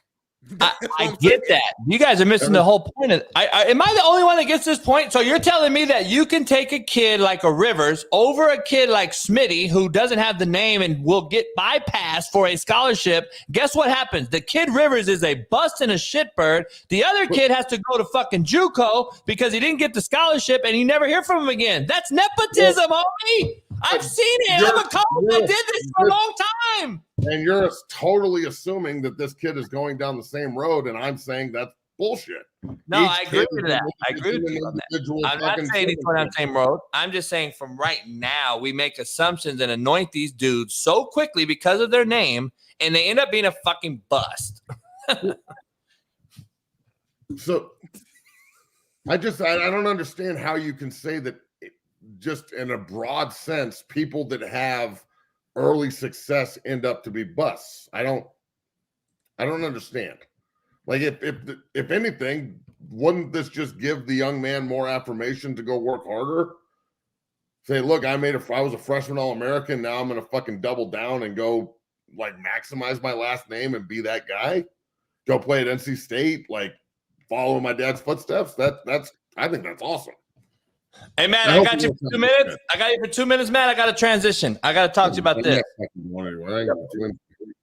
The Buffalo head coach has left as the head coach and has left to Alabama as a defensive assistant. And then the South Alabama head coach has also left to take the DC job at Alabama. So two head coaches left to go to Alabama, meaning that basically DeBoer left a lot of friends of mine behind at Washington. Curious to see what's going to happen there. It looks like he focused his defensive staff to be the guys he's brought in and left Washington's defensive staff back at home. Where you at with that? You think it's a step up to leave those mid-majors? I mean, look, as a coach, you got to strike when the iron's hot because that's just the way the business is. So we can use Sean Lewis in this too. Yeah, you got to take advantage of opportunities when they come up. There's no like, I'll wait till next year because next year's not promised in the coaching world. So I don't have a problem with him going after head coaches, and I don't have the problem with the head coaches leaving mid-majors to go be assistants. At University of Alabama, it's probably pays more on top of being a better opportunity. At the same time, it's the entire college football world now is like musical chairs, bro. And I don't know if you're consistently playing musical chairs, if that's very productive for coaches or players, because I think consistency and overcoming adversity as a coach is important as well. Like maybe being the head coach at Buffalo and learning how to manage everything correctly and be a leader and like overcome and manage your staff and recruit and do everything you have to do as a head coach. Maybe that's more conducive towards growth, even if you fail and you don't have as much eyes on you, than being in a position at Alabama where you're the defensive coordinator or the offensive coordinator. Let's say offensive coordinator. You're the offensive coordinator, but are you really? Because isn't DeBoer the guy making moves? Isn't he the one really running the offense? So now are you just a figurehead that's holding a place? I don't know the answer to the question. I think both are right and both are wrong. Like, you know, if you're a player on one of those teams, you're pretty pissed off you just lost your head coach. But if you're a coach and you're going to get an opportunity at Alabama, you're pretty jacked that you got an opportunity to go coach at Alabama. But at the same time, you have to put down the I'm not a head coach anymore. And then you got to deal with the ego, you know, bash that's going to take. So there's a lot of give and take here. I don't think that there's a wrong answer. It's just kind of the nature of the fucking beast, man. College football it's mercenary fucking city these days, boys. I mean, it is straight. Call it the coaches and players. It's get in where you fit in. And when they shake a check at you, you better say yes, because they can just give it to the next guy. Yeah, I agree. Hey, Smitty, we're going to end it with Matt if you're cool with it, because let's do some hell yeah, hell no. I got a guy here to do my backyard, and I got to go here in a minute. It's perfect for me. I be having shit to do. It's perfect. All right. You know, I'm the grinder on the show. Before we do this hell yeah, hell no, Matt, I want to ask you this right here, what you think about this right here. This poll came out, and I grabbed it, and Smitty and Matt, I want to know if you think this is accurate at all. The most hated NFL players of all time have a shitload of current players on it. I don't see it. I don't see how you're putting a Bosa on the most hated list over a Ronnie Lott or a dirty Andre Waters or one of these safeties that used to hit people in the mouth. I don't understand the Pierre Paul thing. That's, to me, social media, because he blew off his finger lighting a firework. A kid I recruited, obviously, a JUCO player. I don't understand some of these names. Kelsey, though. Scary Terry? I don't see Kelsey on there. Players of ever? Yeah. Who makes these lists? Well, like, I don't know. Who made this? How is Tristan Wirfs on there? JB, you know, a 14-year-old probably made this online and we screenshot and put it on here. This don't make no fucking sense. Okay, this fucking list is dog shit. Take this off. Buda Baker? Check is like the top. Like, come on, dog. I bet you like the Conrad Dobler's not even on the fucking list. If you have they don't know who he is. Conrad Dobler is. Who's Conrad Dobler, Smitty? I don't know. Dick.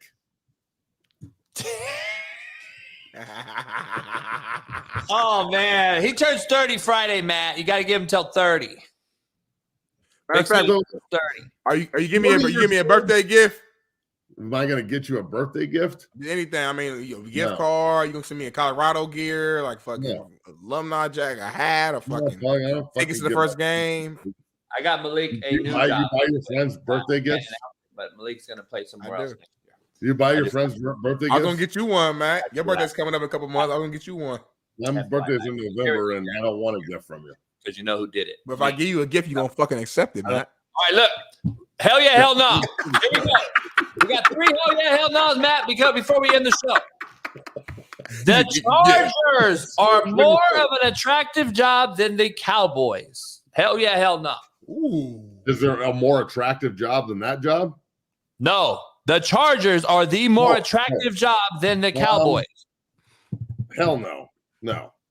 I mean, the Cowboys are an echelon job. Like, if you can figure out how to deal with Jerry, and win there, that is an unbelievable opportunity. If you like, the Chargers there's nothing more average than the Chargers franchise. Damn. And I don't know if you just want to go. But I'm just saying right now, the Chargers are a more attractive job.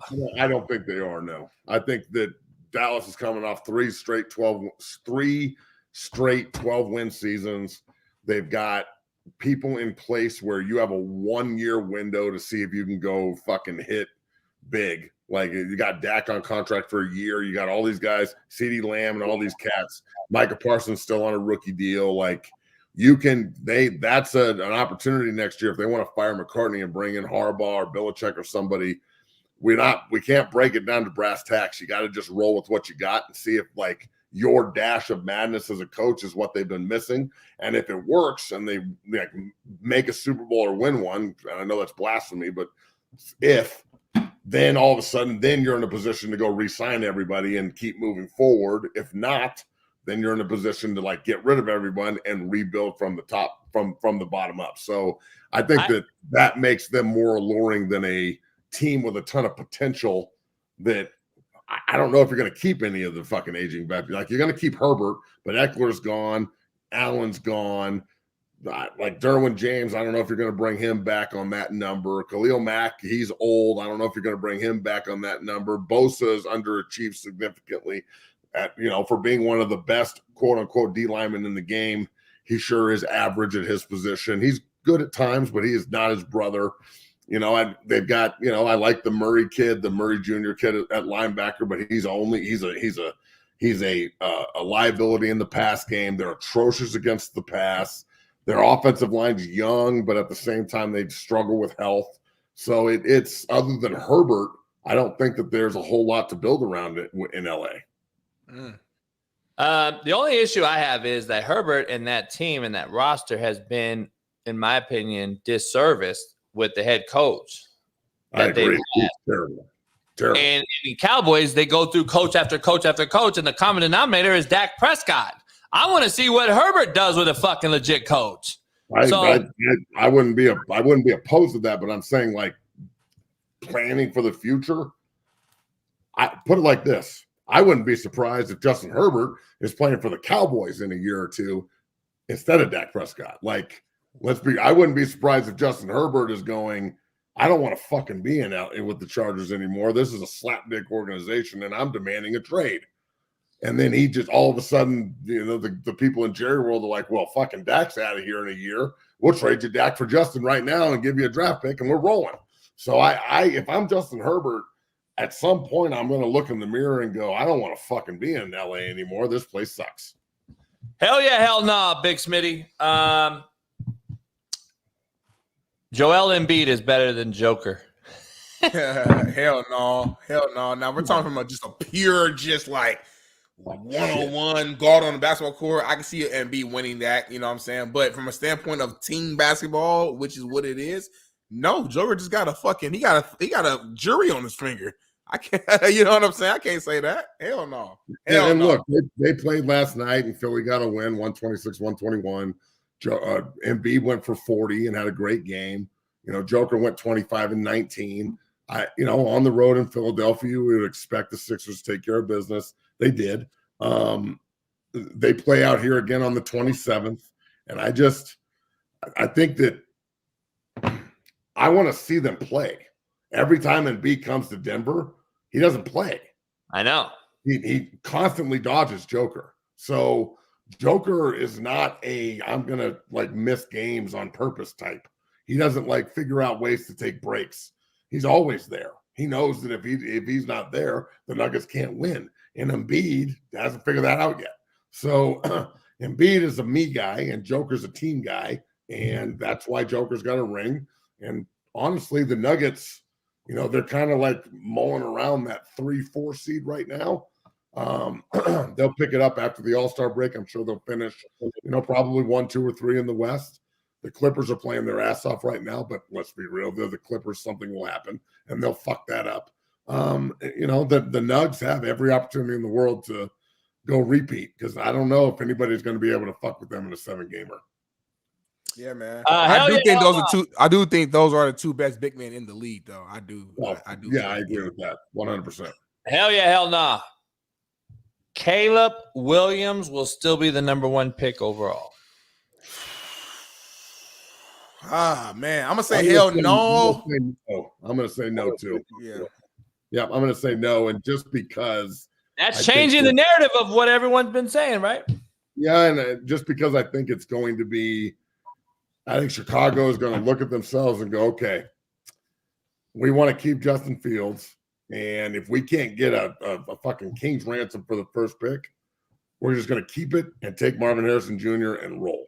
And then at 9, we'll take Joe Alt. And there we solve 2 problems. And now we can put the rest of the draft in the hands of the defense and go build around them. And then if Justin Fields sucks, then you replace him next year. I mean, there's going to be another. I mean, Shedeur Sanders is coming up next year for draft. So it's not like there's not another good crop of quarterbacks coming up. And who knows? Hey, Dak Prescott might be available next year. Fuck. You know, who knows? Might be some other veterans. If Shedeur is not in Paris, that is. Been a great show. Much love, Matt. 0 to 60. You got a show on today? No, we're off on Wednesdays. I just thought I'd come on and yuck it up with you 2 dummies. Good job. Appreciate it. Matt, we'll see you. You're off tomorrow. We'll see you Friday? No, I'll be back tomorrow. You know. Oh, perfect. We'll see you tomorrow. Trying to defend myself from all these people who are mad at me for not being a fashionista. They're going to be mad at you today. It's okay. They're mad at me. I'm glad I contributed to it. So I appreciate it. I really appreciate you throwing me under the bus. And I guess Gunnar Rivers is overrated. So if we learn anything today, you was on the show with us, Big Smitty. Can you give us the black people shit segment? Yep. Put me on.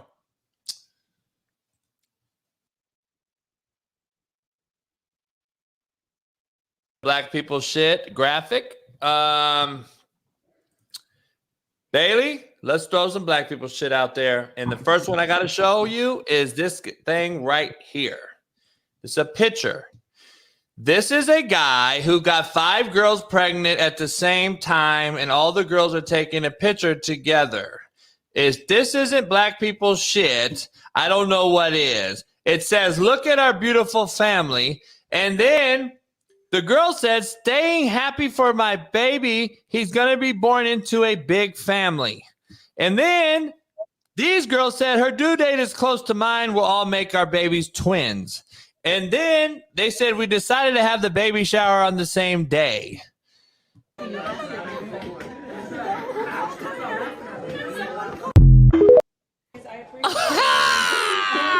appreciate you guys. Thank you so much for all the love. If you're not here, sorry I didn't invite you.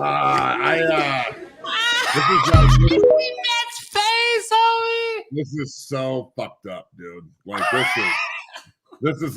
this is the gateway to hell. That's what this is. This poor bastard.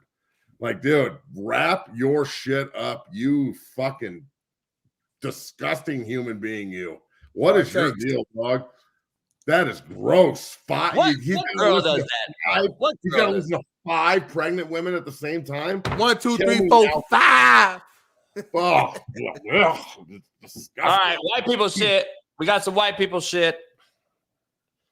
White people shit brought to you by betonline.ag. Bailey, show us the white people shit for Matt and I. Make perfect salmon every time in your dishwasher. What? Start with your salmon fillet. Add some lemon as desired. Then I use some fresh herbs like dill and rosemary.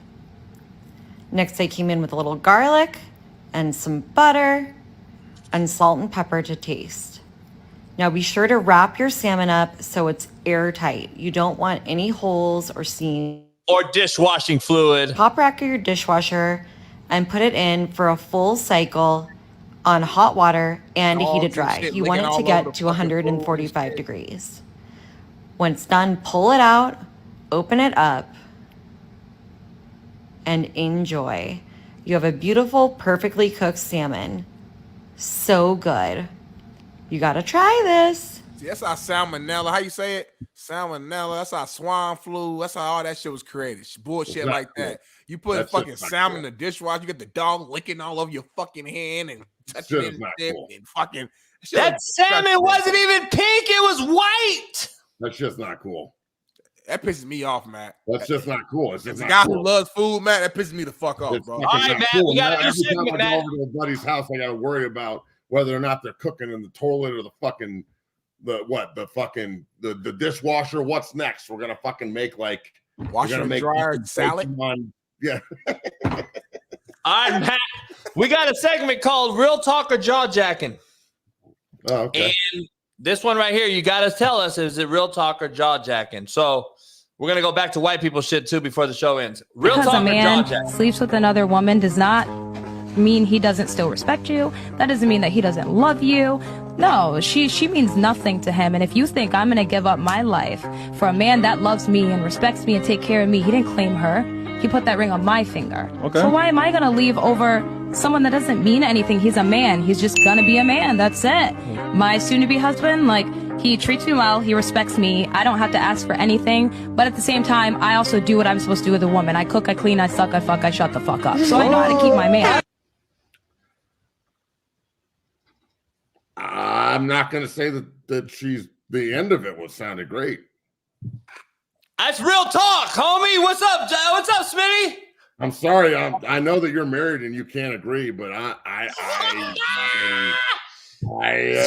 end of that. That's real talk. I love that old-fashioned woman right there. God damn, let me fuck on everything and then still fucking suck me and serve me. I mean, from a man's standpoint, of course, that shit sounds phenomenal. Let's all agree to that. Like, basically, you're saying I can do whatever the fuck I want to do, and you're not gonna leave me. And you're gonna cook, you're gonna clean, you're gonna do everything. But in reality, though, it's like, nah, that's not fucking cool. Because if the dude is just fucking around on everybody, does he really respect you? Well, I only said I like the end of it.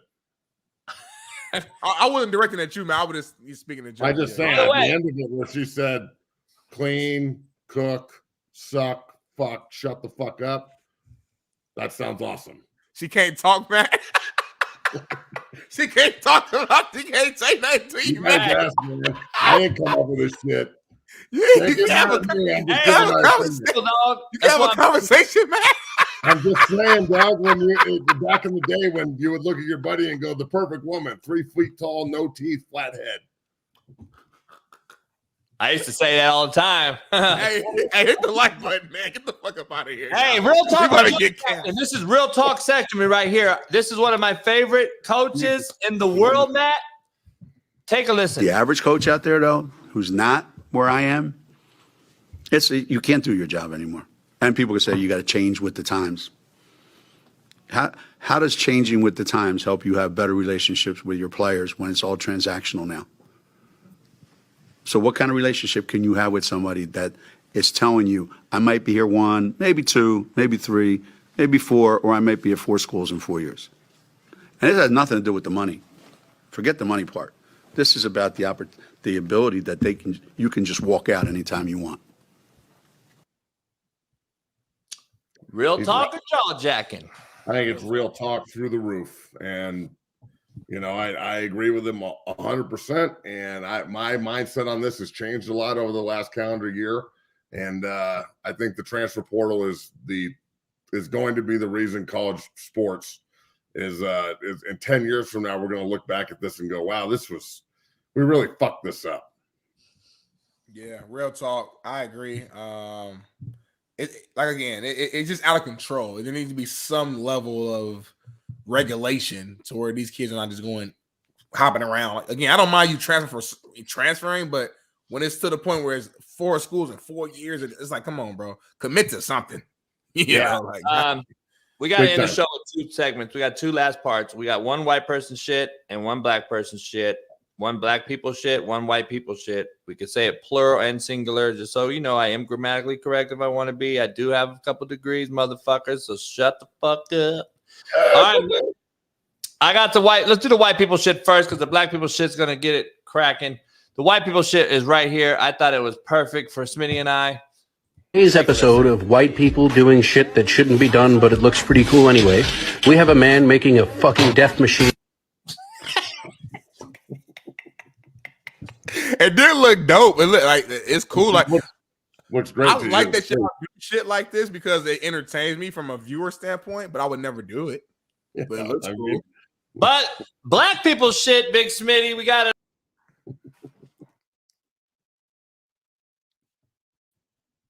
it. Brought to you by betonline.ag. And here we go. They cooking chicken in the washing machine? What the bruh? I was just talking about washer and dry salad. Now that's more disgusting than the white person shit. White people are eating salmon out of the fucking out of the dishwasher, and black people are eating fucking chicken wings out of the what is that? The fucking washing machine? The only thing I'm gonna say, I'm gonna get a fucking pubic hair in my goddamn chicken wing. That's the only defense I'm gonna say here. What? Defend this, please. At least they're actually frying the fucking food, though. Like, you're disgusting. They put salmon in a fucking dishwasher and steamed it. The chicken's gonna be cooked now. We don't know what the washer endured prior to the chicken. Bro, but I'm saying the chicken is being fried is grease. You're wrong, bro. You're gonna get a fucking tampon string in your fucking chicken. What if it's a brand new washer, man? That's only been used for cooking purposes. Why don't we just fucking make chicken wings the right way? Here you go, white people shit again. White people shit again. What? You can't fry shit in water. That's what y'all was doing. That was your people. That's your guys. That was fried chicken in water, Matt. That is the whitest shit we've shown all week. Have you seen that one? Yeah, I just saw it, and I'm fucking offended. Hey, think about the two big motherfuckers on the show gets pissed off when any food related topic gets thrown. Just do it right. I don't want to see food disrespected. Yeah, food didn't do nothing wrong to you guys. Oh, man. Those chicken wings are getting disrespected, having to dodge tampon strings while you're trying to fry it. That's fucked up. Matt, as always, much love. Pound the like button, subscribe, become a member. Go follow Big Matt, 0 to 60. We'll be back tomorrow for T-Rich Thursday. It is a loaded show tomorrow. We got Trent Richardson, Steve Kim, Big Matt McChesney, and who knows, we may have a few guests on that I may have up my sleeve. Shout out to Chris Four, Steve Famiano, California Youth, Save the Youth Football, joining us today. And on the realest show on planet Earth, F, pound the like. We will see you guys tomorrow. Deuces. Peace out.